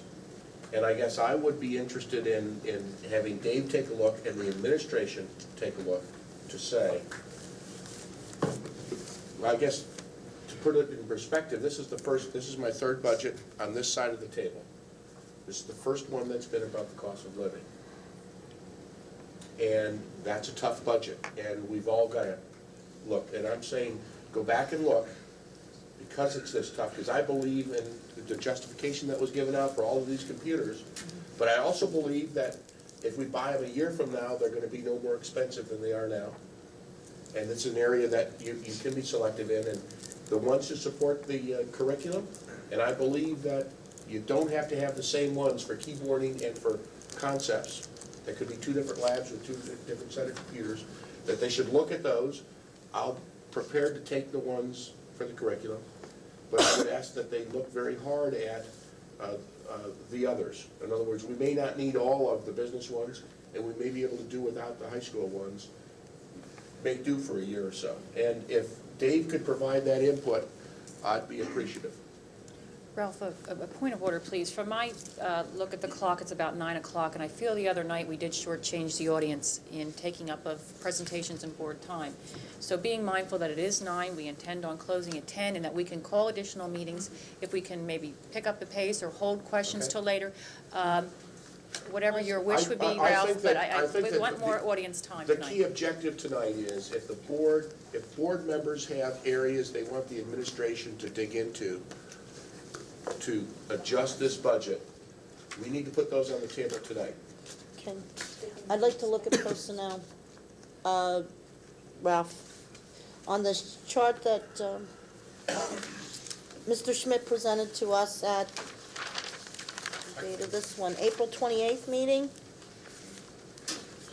I was looking through this and I was evaluating it. We're opening 2 elementary schools, and for the most part, all along we've been saying, well, the kids are here, we're educating them anyway, and so the teachers are pretty much going to be a shift. Now, I do know a good bit of this is because of 6th grade going down. But what I found was the ratio of the changes within the categories. We are adding 8 classroom teachers through as classroom teachers that stand in front of the K through 6th grade classrooms. But in the areas beneath instructional support, librarians, art, music, physical education, and reading, we're adding 15 between those categories. And as I worked it out, I mean, the ratio of new employees per student is so much higher in those areas, particularly adding 5 in music. To have 24 teachers for 13 elementary schools in the music category seems a bit excessive to me. I mean, my daughter sees 1, and she's there once a week. And also, I see a big addition under reading. The classroom teachers are still going to be teaching reading themselves, are they not? Yes. Okay, and instead, we're, on top of the classroom teachers teaching reading, in the area of, I guess, the remedial reading teachers, but there's an addition of 5 more there. Quite frankly, if we need 5 more reading teachers for remedial reading, I think we should be taking a second look at the program that's in the classroom rather than just... Vicki, I think that's really grossly unfair. Because first of all, if you open 2 new schools, each one of those has a building reading specialist that's consistent with what we are doing the other way. So that's 2 right there. The other 3 are people that work in supportive reading roles. The board knows that we've talked about the fact that the Chapter 1 federal program has declined by 15% for each of the last 3 years. It continues to decline. All this represents is a shift of funding from these people from federal sources to local sources. I would suggest to you that there are 150 to 175 first, second, and third graders out there of at least average ability who can learn to read effectively, whose teachers work with them every day, and these 3 people will work with those youngsters to give them the extra nudge that they need to be successful readers. I'm just saying that it seems strange that the regular classroom spread out between K through 6, that we were able to meet the needs of the new student body with 8 classroom teachers throughout that diverse grade group. But in the specials, we need 15. There is no relationship between the number of classroom teachers and the special area teachers. You mentioned music. Let me go back and suggest to you that we are incorporating more than 900 youngsters, 38 sections of 6th graders, who are going to get vocal music, a 50-minute slot a week. To do that requires approximately 2 vocal music teachers. We also require 2 band teachers because a very high percentage of that 900 6th graders also play band instruments. So that's 2 more. And the 5th one is a strings position because, again, basically, it's the 900 youngsters that we are moving. And we have large numbers of students in the middle schools and up that are taking music programs. Mr. Sherry, the 8 classroom teachers, I believe, have to do with the 250 new kids going in. When you get into special areas, it's a combination of new kids and more buildings, and you've got to understand the combination of the 2. Can I ask a general question along the same lines? Here. I'm not sure. I don't know if you don't It's understand. just personnel, I think, is making a tremendous jump in those particular areas. And as I said, I would have expected it to be a little bit more balanced in the other direction. Vicki, On I the can same assure ti- you that all of those special area people are very carefully plotted out. There is an allocated amount of time for each class at each grade level that can all be calculated out, and it in fact totals to those numbers of people. You may not like that, but that's what is required to maintain the current program. We are not adding anything here that we have not had for other kids this year. However, this time they'll be there for basically sixth graders, whereas before they were serving 6th and 7th. So I'm just saying, you know, people are asking for recommendations for millage cuts, and we're sitting here and we're one meeting ahead of preliminary budget adoption. And quite frankly, I don't see where we're going to go anywhere in this route. Anything that's suggested is pretty much going to be nixed. My original suggestion on the first meeting was I believe the budget should go back to the administration, basically on the concept that this community can't afford a 28 mil hike. Now, the district's position is that it can't really afford to cut this budget any further. So there we are, nose to nose. Well, can the community afford this? Is that the position of this board, that this budget is in line with the community's resources, given the budget history of this district? I guess I would ask the question that affording something is relative to each individual taxpayer. But as you are well aware, because you study this considerably, that when you look at the taxation in this school district and look at the taxation in our surrounding school districts, our taxes are lower. And so, take Souderton, for example. You know, people in the Souderton School District, by 1990 census figures, earn about the same per capita income, and they pay higher taxes. So, at some level, they can afford to support their schools at the tax rate that they're paying, and taxes here are less. So, how do you answering the question, can people afford it, becomes a very personal question. Can the senior citizen who's struggling to make ends meet afford it? Probably not, even if we lowered the millage. But can the person with a high income afford it, or the parent who has 2 or 3 kids in the schools and wants a quality education, wants the music program?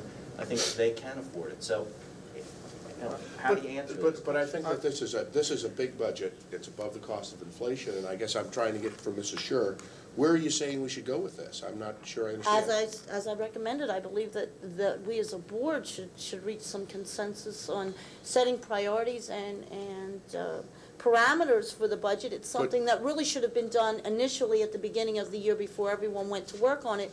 But at least at this point, I believe we should be asking the administration for recommendations that bring the budget in line. Because I think that, Mrs. Scher, that we owe the administration to bring forth a budget. And I think they did that, and now it's us to come back and ask that I'm not sure I understand where you're going. Well, many districts have sent their budgets back to their administration, Ralph. If you look around in the papers, they send them back, and they ask them to bring forward some spending cuts, and then we evaluate it to see if it's met the objectives that we set out, the outline. The budgets that have been sent back with specific areas that the board has looked at and has recommended for changing. Now, recommended personnel, salary increases? If that's what you're recommending, then that's a different situation. To just take it back and say to them, figure out, we're only going to pay this much. I said we set the parameters and the priorities of what we want to maintain. Fine, but I think what we're into now is, let's set those parameters and priorities. Are you suggesting that we look at personnel? You're saying that we should look at special subject areas in elementary. That's what you talked about. Well, I'm saying looking at the number of personnel being increased to accommodate the shift from 6th grade, because I just... And you're saying it's basically... And it's going to have to, with 76% of the budget involved in... And we keep hearing, I mean, we're going to have to take a hard look at this. And I think Mr. Keffer tried to answer, now, I heard you talk about special area subjects, and you're now saying the transfer of 6th grade, and there's 2 issues there. But well, that's what I'm assuming is being credited for such a high jump between music when he gave his explanation. I mean, and really, how many 6th graders, when you take that 6th grade population and divide it between 13 schools, how many new students is it divided amongst the 13 elementaries? I mean, we hear a couple hundred kids and it sounds like a lot, but when you divide it down. First of all, they all get vocal music. That's 38 sections. And they get it for almost an hour a week. That's 38 hours. That doesn't take care of the additional 8 classes that we are creating here. And then beyond that, I think I've already talked about the fact that it requires additional people to deal with the instrumental music program, the strings program. Now, if your direction to me is to deal with this, I can reduce these numbers, but then you have to live with the fact that we are going to reduce the program. There will not be 50 minutes of music per youngster per week, which in my opinion is thin to begin with, quite honestly. And we'll have to start looking at who's not going to get instrumental lessons. Now, if that's kind of direction you want to provide, I can reduce those numbers. If music is an issue, perhaps the best way to handle that is at the elementary level, since that seems to be the level. Could we have a program and building by building of how many people you have per building and what programs they're going to be covering and how many children they're going to be covering? An actual number. Can I produce that for you? Certainly. Yeah, I know you can.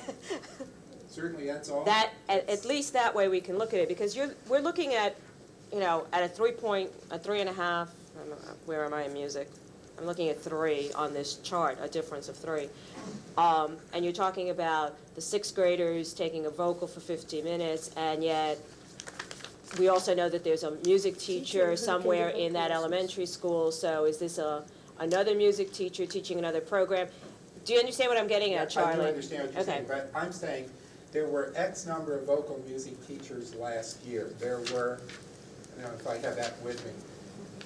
The vocal music teachers that are added here are what it takes to provide music essentially for 6th grade and the additional classes that we will create. That's fairly straightforward. Is it our intent to pick on music, or are we going to look at each and every one of these programs? I mean, we're talking about one program here. I'm talking general personnel is where that does need to be addressed, whether we Well, like that's it or one not. program. I'd like to ask one question. It helps my understanding of the increase in personnel that we're asking for. Of the 28 new positions, how many of those directly relate to growth? No new buildings.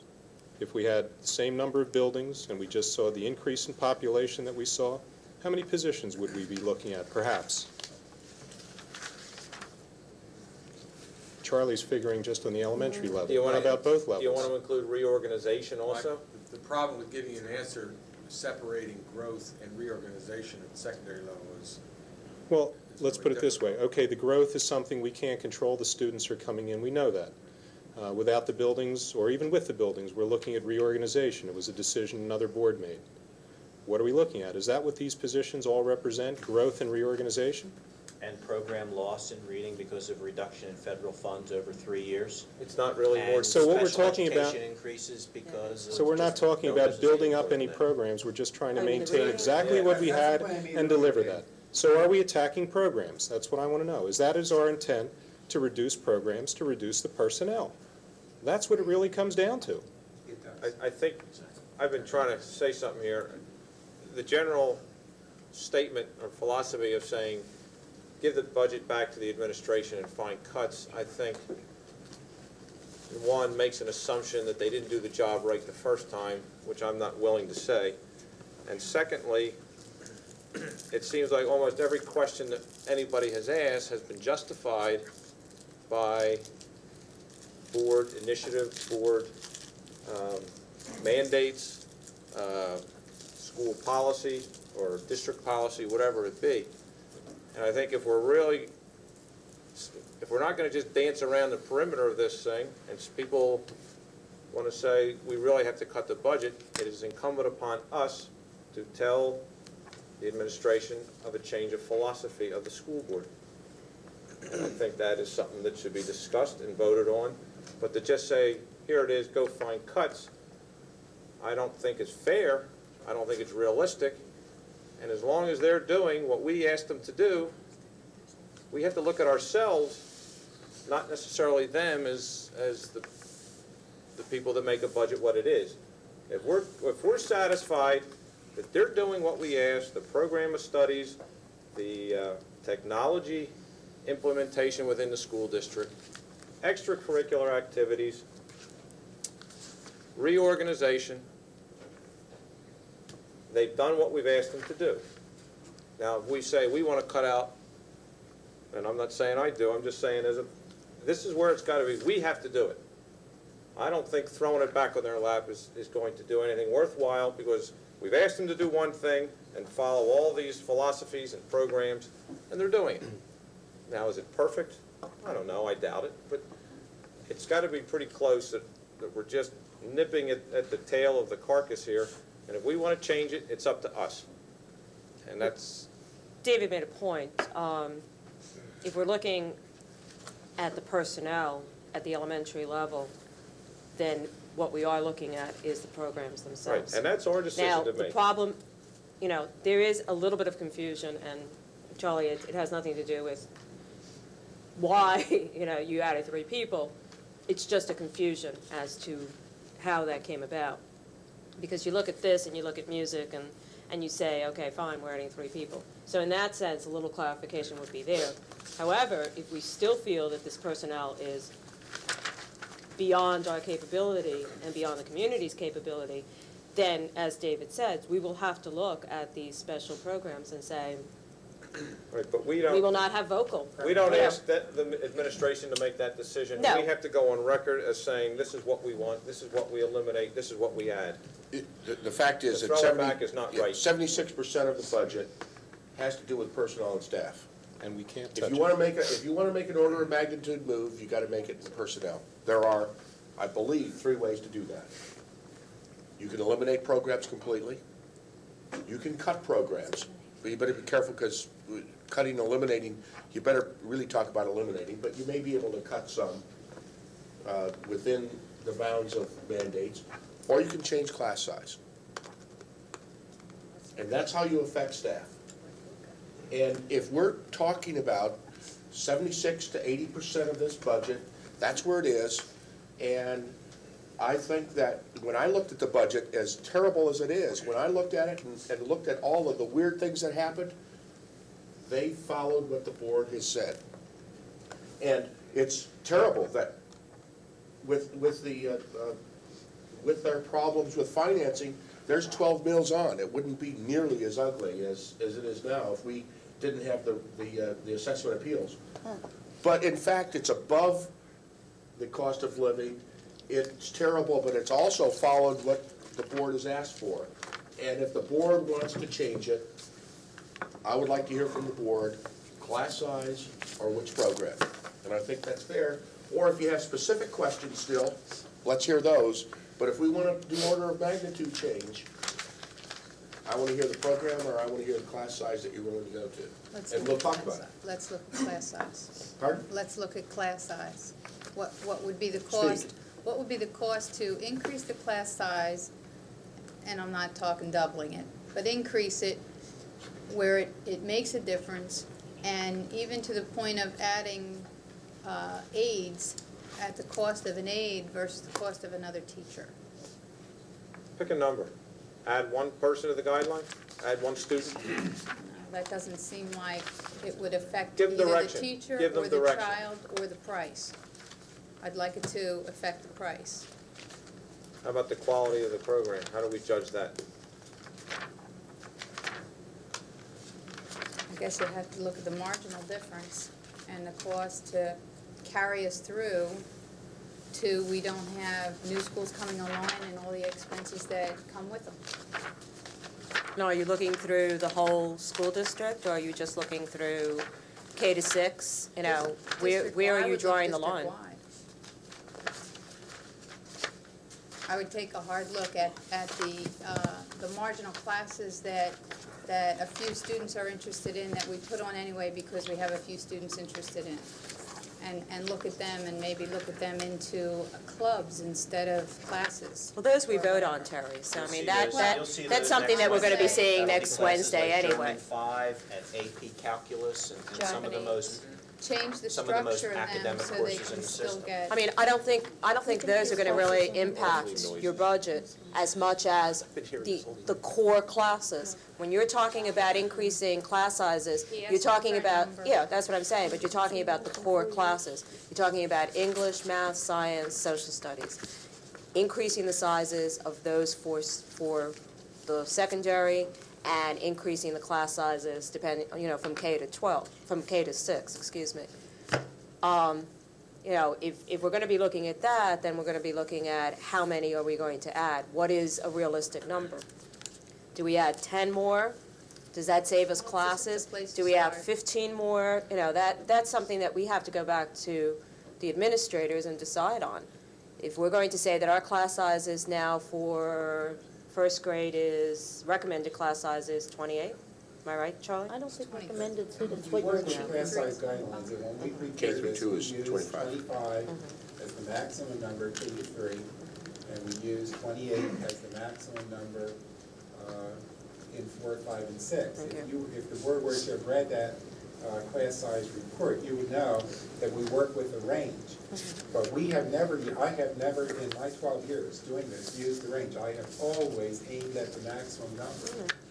And so I think you need to understand when somebody said give me a number, if you say add 1 or 2, I can't give you the precise impact, but I would suggest to you it's probably going to have a minimal effect on the total number of positions because of the way kids are distributed by grade across the 11 schools. You find a range of class sizes. This would all be very easy if we could package them in nice, neat units of 25 and 28, then adding 1 or 2 works. But the reality of it is, class size may range in first grade from 19 to 25. And a similar range would exist at every level. Don, what about secondary, 7 through 12? Well, That's that's a little bit different circumstance, because in the case of secondary, you're looking at a certain number of students assigned to a particular department or courses in a particular department.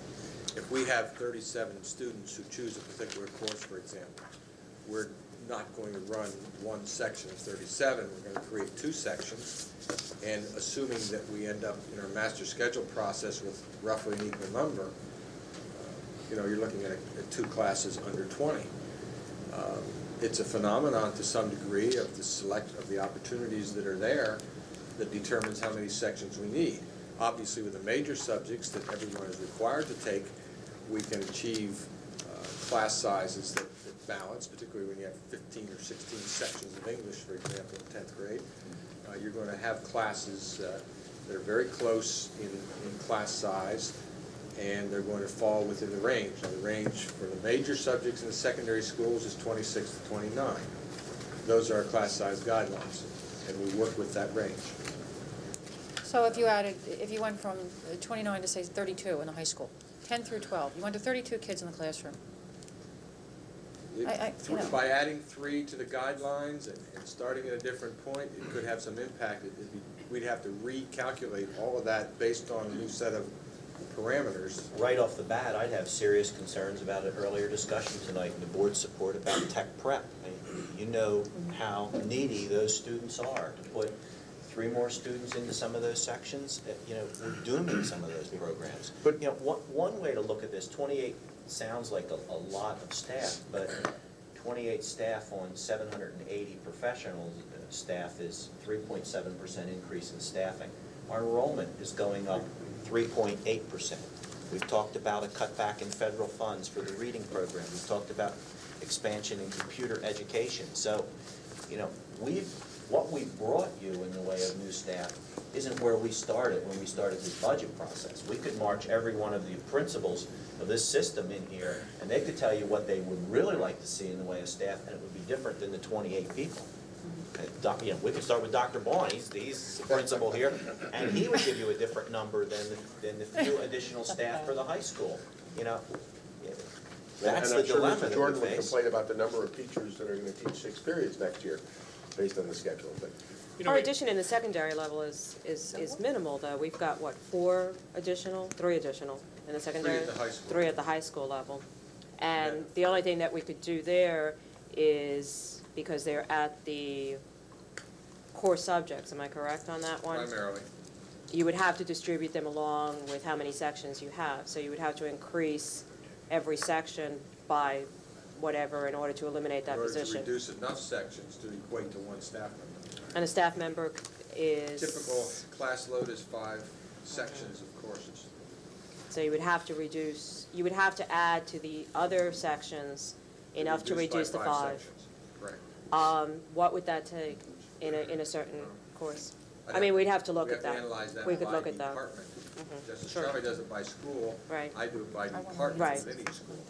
It might be, at this point, and we're talking about, the staffing, it may be worth at least seeing, are we at the top level, are we at the low level?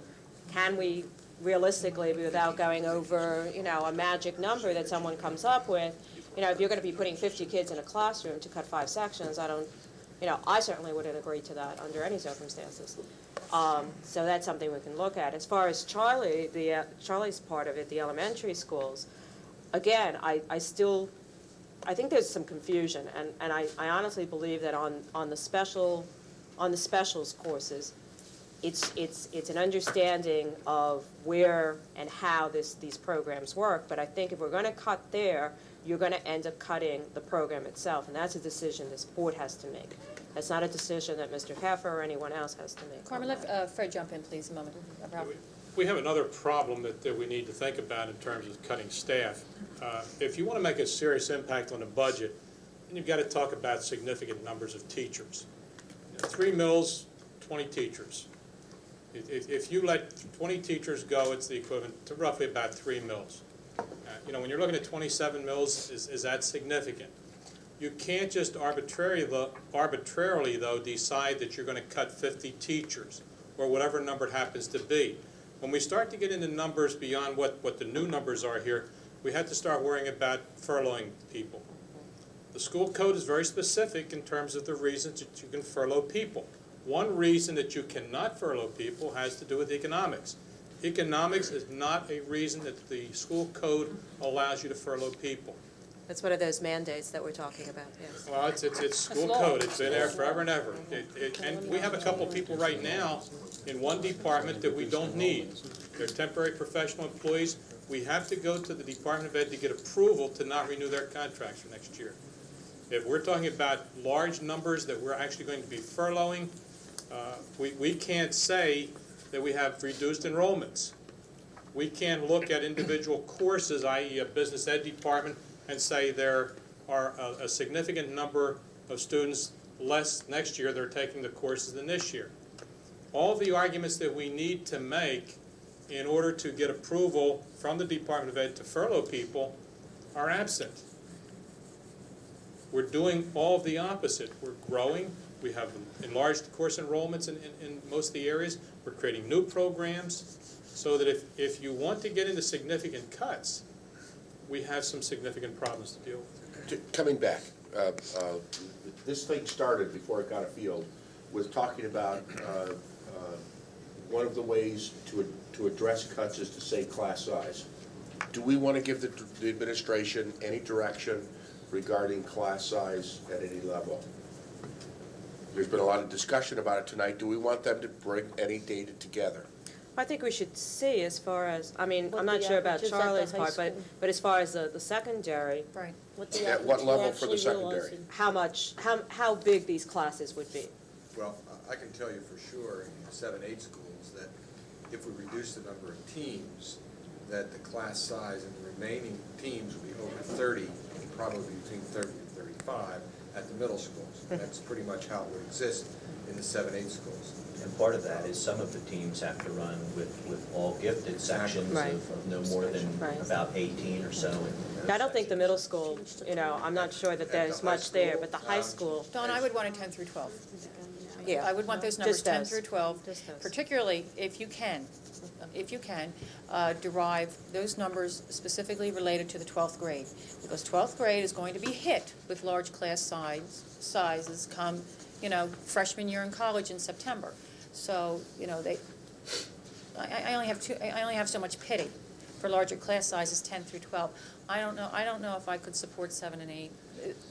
I'd like to see- That's a wild period In of the major time. subjects, exceeding the class size guideline of 29 would take classes into the 30 range. Many of our sections and our major subjects are already approaching that. Okay. But certainly I could look at that.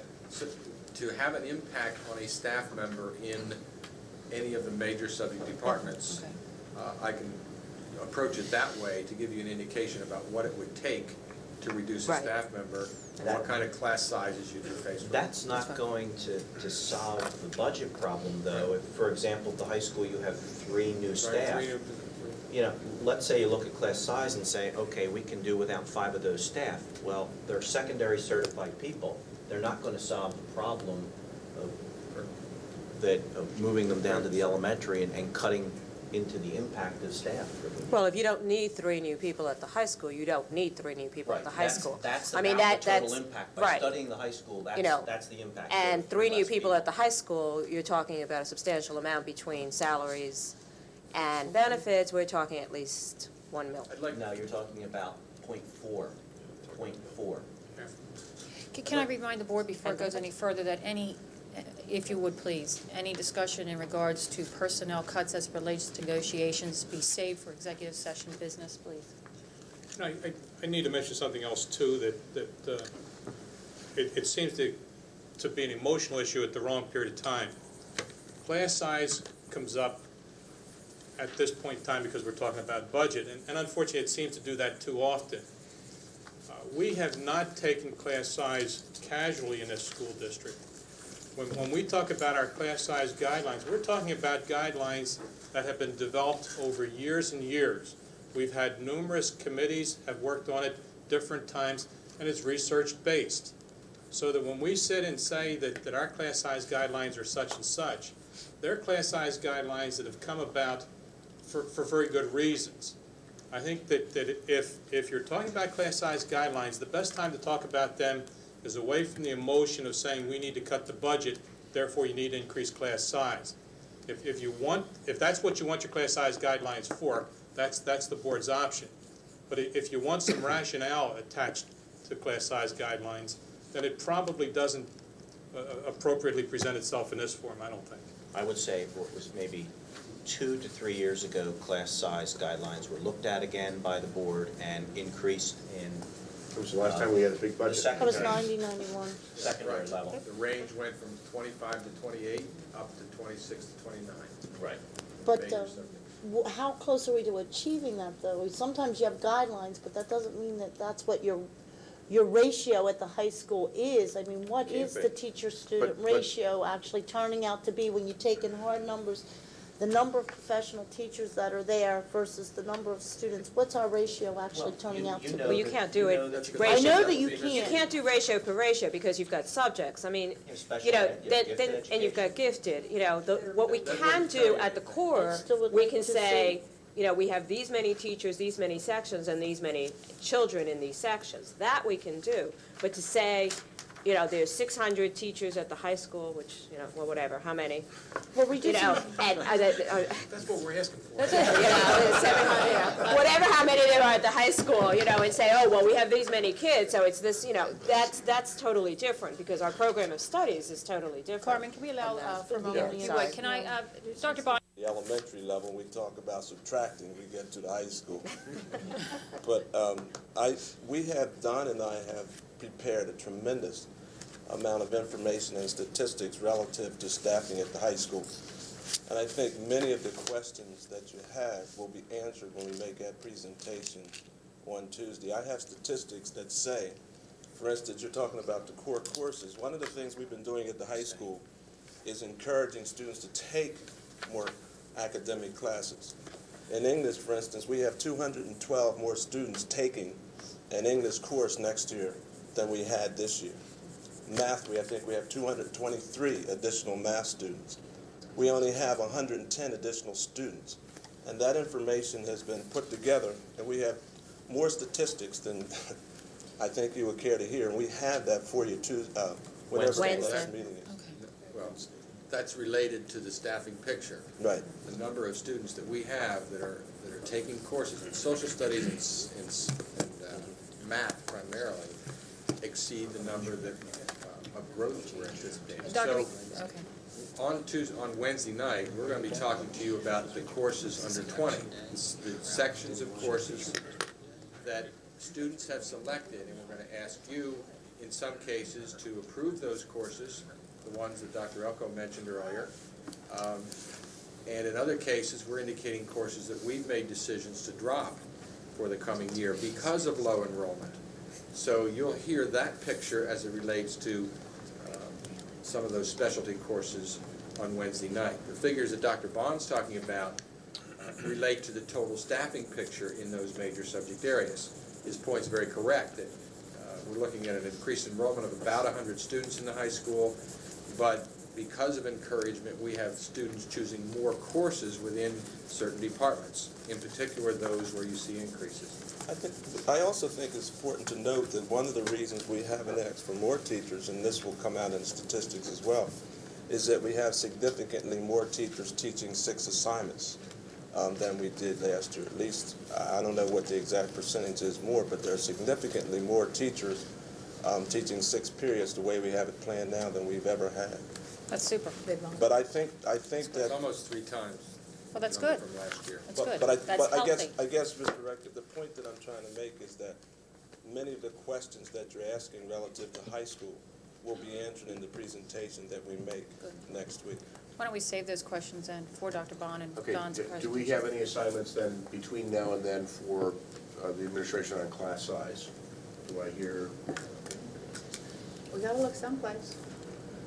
That presentation may bring forth more questions, Ralph, so why don't we pend on that? Okay, well, we'll hold that one. Do we have other items from the board that we want, if we have things that the administration has to go out and dig to get a budget that we can approve, I would like them on the table tonight so that we know what they are so people can start on So they can address them Wednesday night, next Wednesday night's meeting.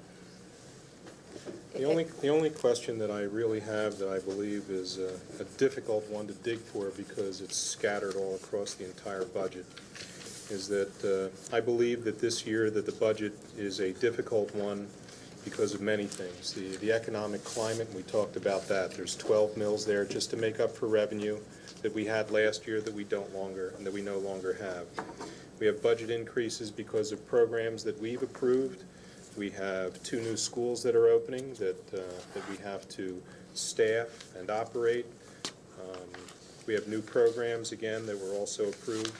Is it possible to determine in millage what the cost of the financial climate that we're in, the new programs that we've approved, the grade alignment that's been previously approved by another board, and the cost of operating new schools?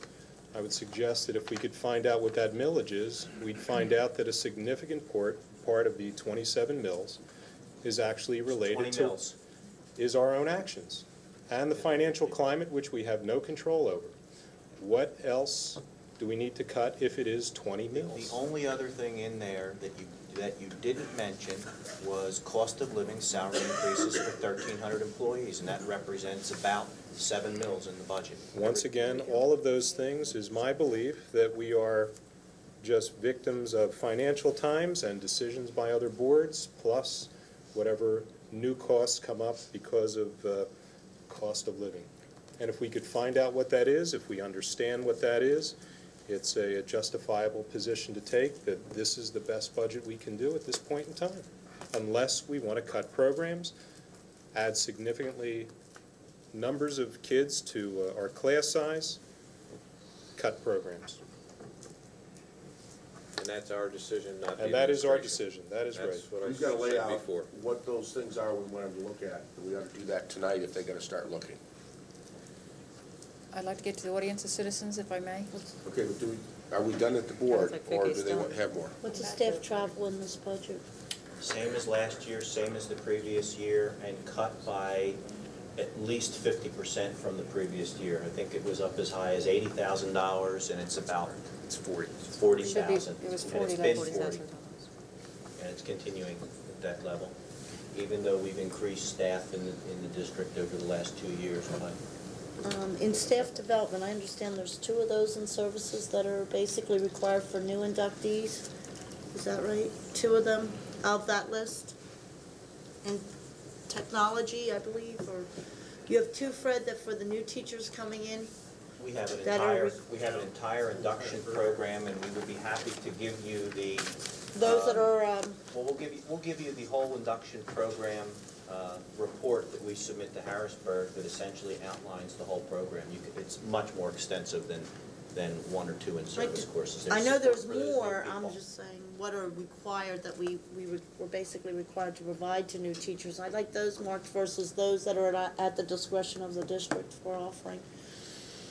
Because I mean, again, we're looking at student programs, well, it seems to me we've got to start at the top and work The down. whole induction program is priced at somewhere around $25,000, and it's less than half of what it was last year. I'm not talking the induction, I'm talking what else is there added to staff development, all the rest of that brings it up to say 230,000 or 250,000. It's all Well, I programs that detailed are that the offered. other evening, and gave And you that's a why I'd lengthy like to list see- of activities.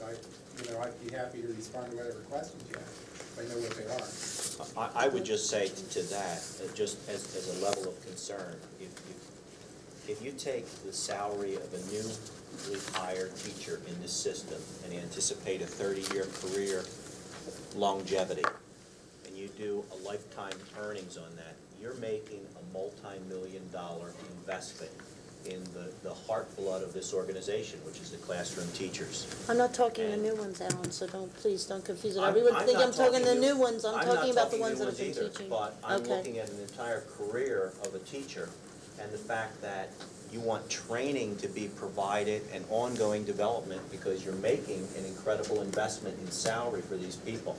And I think you are really selling yourself short to cut staff development with that kind of an investment in people. Mine was down for the new development teachers, staff but the development existing was- staff. Staff development, we laid out separately the induction for the rest, and that was laid out in some detail in the materials that we got received. Which of those, though? A lot of it, indulgences Vicki, for required? example, when I explained that in the various areas the other night, we talked about goal 1 curriculum development. If we cut that, I don't know how the planned courses that the board approved get written. I don't see that you would want to do that. We've got programs we have a number of programs that we need to continually support if you think the programs are going to be viable, which is another way of saying what I think Alan has said. When I presented the staff development section, I said that we work very hard to find the best teachers. We work very hard to define what good programs are, but I think good programs really consist of materials and equipment and the training for people to use them. We've made a great many program changes over the last 10 years that I can think of. And to think that we can forget experienced teachers, I don't think makes a whole lot of sense. Let me give you a perfect example. Our proposal to the Merck Institute, by requirement, says you must submit for material, you must also submit for training. Those folks who have a great deal of expertise in science are very clearly saying, you just can't give people material if you don't teach them what to do with it. And I think that same model could be true of reading or math. We can review again the staff development. I would like to get to the audience of citizens. Do you have other new items? I just want to make sure that the items are on the table so that the administration has a chance to come back Wednesday. Well, maybe if I come forward with any others, I'll just put them in writing and send them into the district and to the board. Okay, that would be That's fine. good. Okay, at this time, there'll be an audience of citizens opportunity. If you would just kindly raise your hand, come to the podium, give your name and address, we'd appreciate that.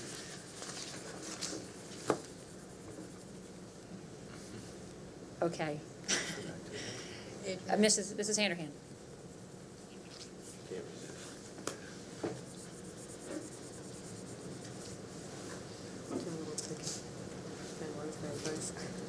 Folks, we are going to stay till 10 o'clock, and if audience of citizen doesn't, the audience doesn't choose to use up all that time, we'll come back to the board again. Ralph, you would pick up again, please. You've got 5 minutes, Adrian, that's all right. Want to bet?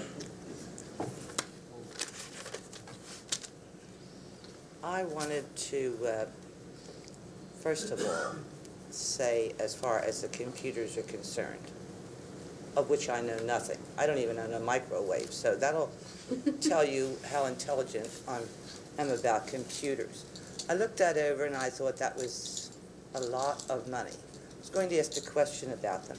But after listening to David White speak tonight, I decided to let that go because I've sat at so many meetings of this school.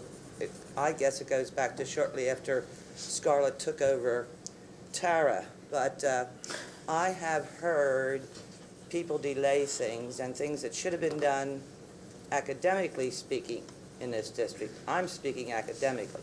That's my version of education. But when I heard Mr. White say that there is a course of study for these computers, I certainly, as a tax-paying citizen, am certainly willing to go along with this. I appreciate the effort that Mr. White has put into this. I appreciate the intelligence that has gone into this simply because of what the outcome has been. It's clear, it's concise, it's laid out, and I believe that Mr. White's and that committee know where they're going. And I personally, as an individual and a frequent critic of this district, want to thank Mr. White's for his efforts. And as you know, Ralph Redcamp, I'm speaking to you now. You sat with me for many years on that side of the fence.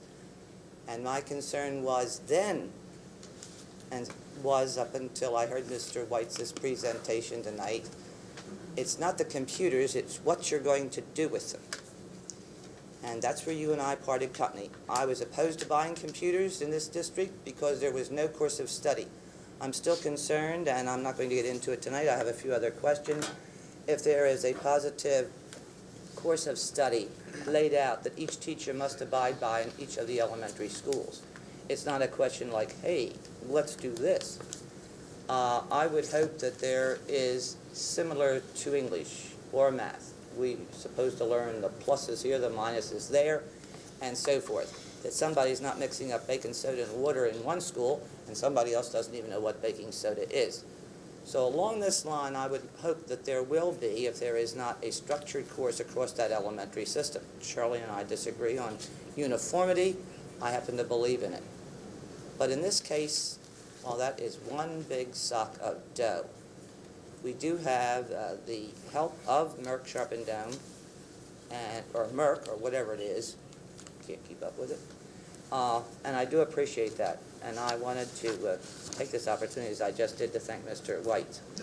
What I want to say, the other thing, is on the fees that we took so much time about. May I suggest to this school board that they make the employees of this district pay for their tickets, and you may solve all the problems. I think that every teacher, every secretary, janitor, or whatever in this district is capable of purchasing their tickets instead of getting the freebies. I don't know what the cost would be for the personnel in this district to get the free passes, booklets, coupons, whatever they get, but I believe that it may be a sizable chunk. And I, as an individual, am opposed to a fee levied on any student in this district or anything. If you, as a board of elected officials, cannot come up as to how to make this work after coming up with tax increases, you've got a problem. Public education, and we've got co-curricular in this, I still say extra duty, co-curricular in this, that should be able to be funded out of the taxes that these people are paying. It's $25 here, $10 there. If you have 3, 4, 5 children in school, I had a friend who had 8 children in school at one time. Now, where do you think that individual is going to be? And Mrs. Scher mentioned tonight, funny that she mentioned it, because I had checked with Mr. Hartenstein on how many students in this district receive free and reduced lunches, which indicates that they're under a certain poverty level. And it's 10% or better.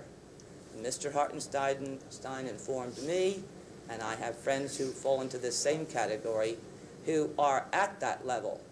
But the only thing they've got left probably is a sense of pride and they do not have their students enrolled in this. So in a district this size with all this so-called wealth, you're looking at much better than 10 or 11% of the students who can't afford to buy the lunch. That should tell you something. And do you think, if you think that these students or these parents are going to allow their students, they're going to do anything probably to try to get their students in there, but you can't do everything. And there are going to be some students in this district who are now participating in sports who definitely will not be able to. And I can speak personally on that. 100 years ago, I was taking piano lessons, and I think at 75 cents a lesson, so you know how long ago that was. But there came a time in our family when my father lost the position that he had due to state politics. And one of the things that was cut were my piano lessons. And I was a bright student, excellent, also humble, but I was doing extremely well in music. And I could not take piano lessons. That same thing is going to apply here. So you charge the employees in this district for freebies. When you're making 50, 60, 80,000, whatever it is, you can afford to buy admission tickets to the athletic and activities in this district. And if I've got to make a choice on who gets what, you better believe that it's the student. And I think it would be wrong to do this. In the first place, how are you going to staff it? Within a matter of months, Dr. Elko is going to come in with what he will probably consider a minimum, but he's going to have to hire staff to staff the collection of this type of thing. It's something that I think this district should not get into. And the other thing I'd like to know is, I want to know under what bond issue the $5+ million for the whole property came out of.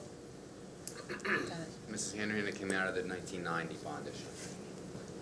Do you have a title for that other than the year? I just refer to it as the 1990 bond. 1990. Now, that was not a bond issue for that property. That was not part of that bond issue. No, it was not. Are you allowed to take that bond issue money, which must be listed at the top of a bond issue prior to presentation to the state? Yes, at board discretion, as long as the board allows it. Oh, the board is the one that has to supersede the legal things. There are Now, other examples of that. For example, the stadium retrofit, that was never anticipated as an expense and had to come out of the bond fund.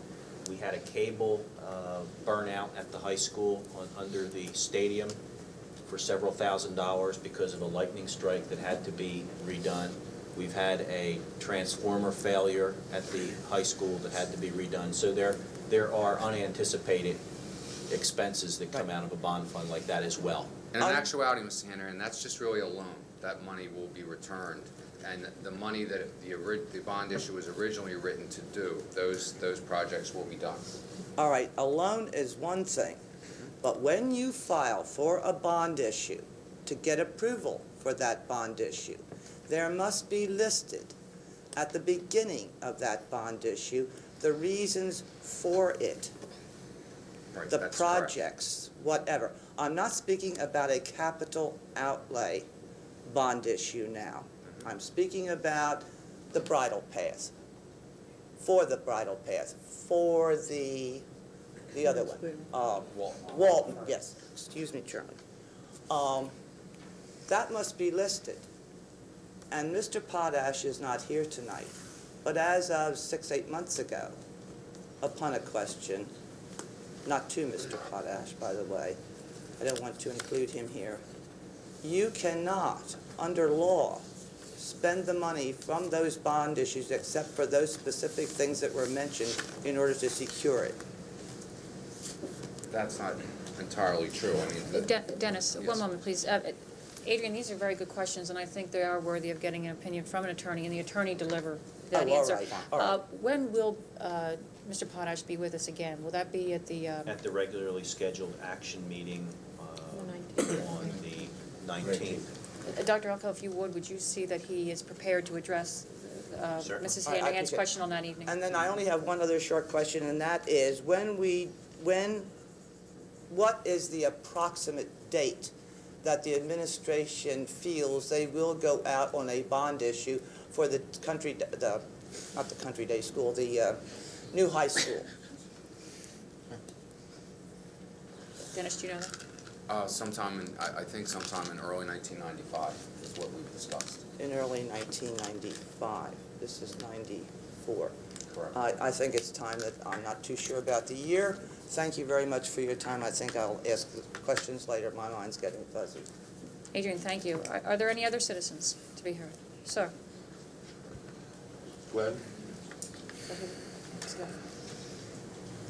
Yes, please.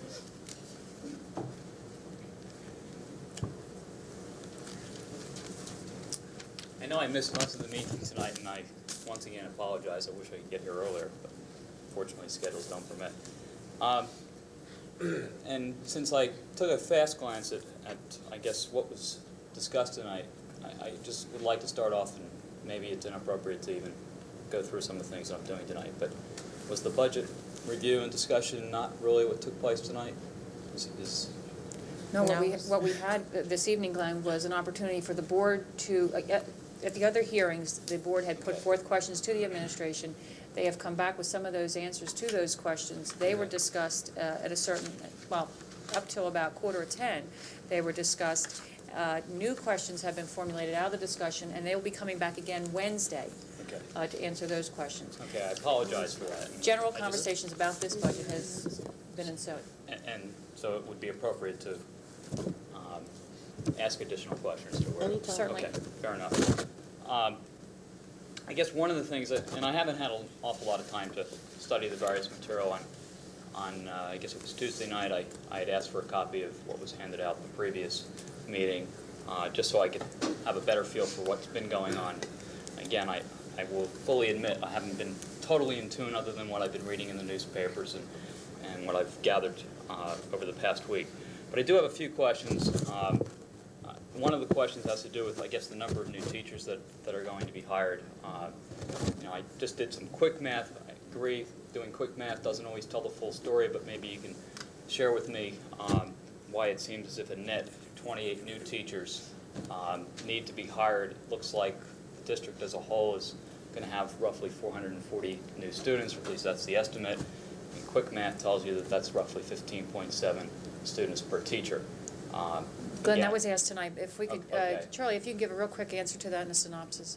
That was discussed at length tonight, though, Glenn. Okay. I'm not sure I can speak to the entire 28, Mr. Ryan, but certainly there are 255 new students in elementary school. If you look at the classroom position, I think that ratio is very favorable.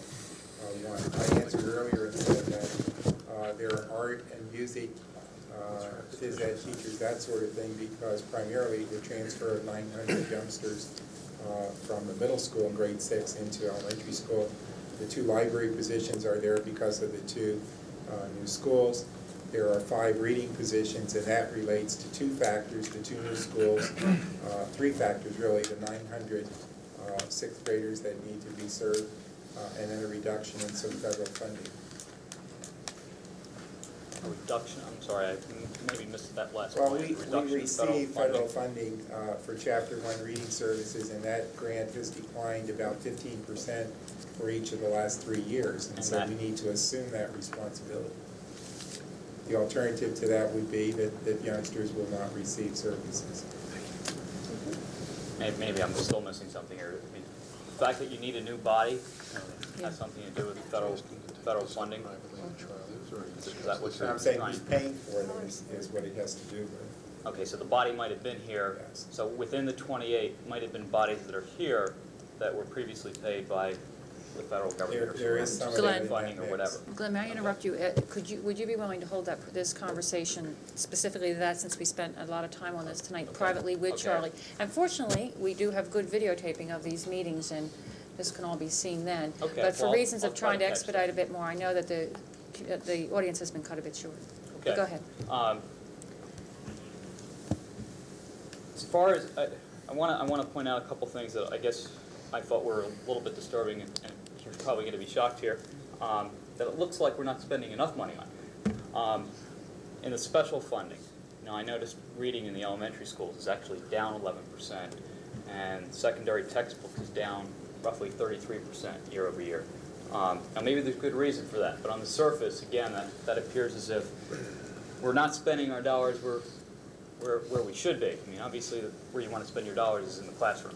Each year in textbooks will vary at the elementary level depending on a new textbook textbooks are secondary level, but it really relates again, to textbook adoptions. If you have a major adoption of a textbook, elementary or secondary in 1 year, it may be $250,000. It's Last year was social studies, and now they would. Okay, fair enough. The reading that's down relates to a purchase of fewer workbooks. Teachers are using Xerox Masters instead. They're more economical. Okay. So it's really not a reduction or an emphasis. Okay. Some of this may have been brought up too previously. Co-curricular supplies, that number is, I guess, more than tripled. Again, Glenn, again, I would direct you to Don, because these were addressed tonight, Okay. if I could have you do same thing that. with property, co-curricular property, fair enough. Getting back to, I guess, the discussion that took place on Tuesday, I shared with you a little bit that I thought some things looked pricey. I mean, specifically, I just want to mention a few that I think maybe, and I think it was even stated that these prices may have been at the high end, but nevertheless, I just want to share some thoughts. $1,500 a PC.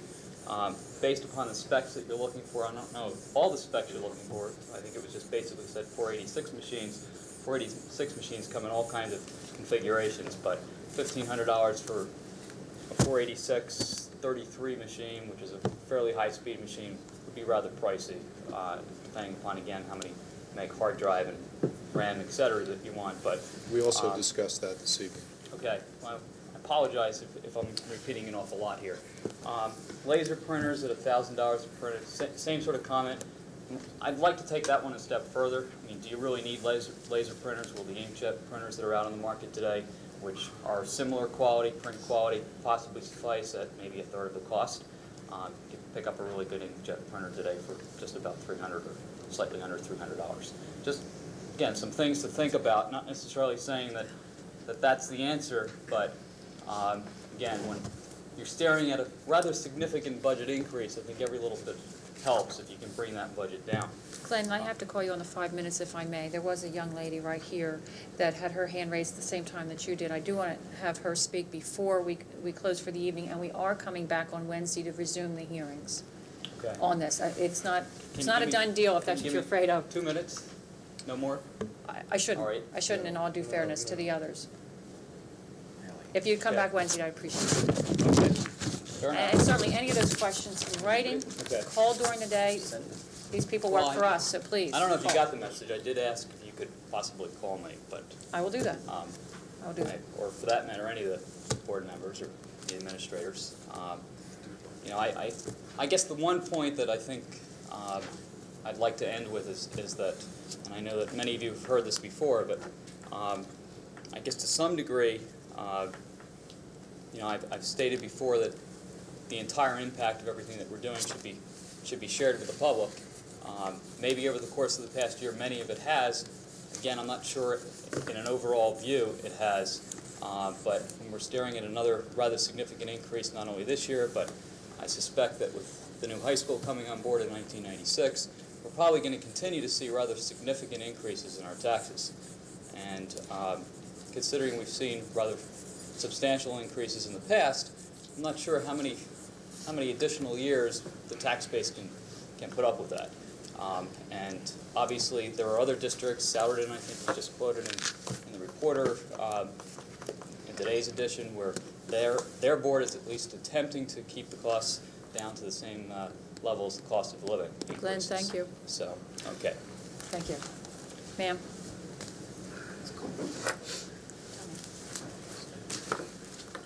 Folks, this is the last resident we'll take tonight. Please come back Wednesday if you will. Those that still have questions, we're going to be here. This isn't a done deal, thank Thank God. Go ahead. Linda Abram, I'm from Upper Gwinnett Township. I have children in the elementary school, and I would just like to speak to the issue of class size. I want to remind everyone that the reason why people come to this district is because of the standards that we want you to uphold.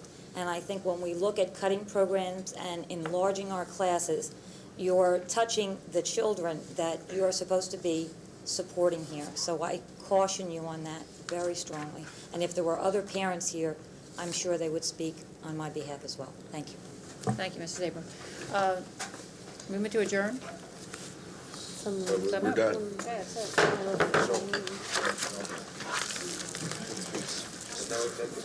No, not a one.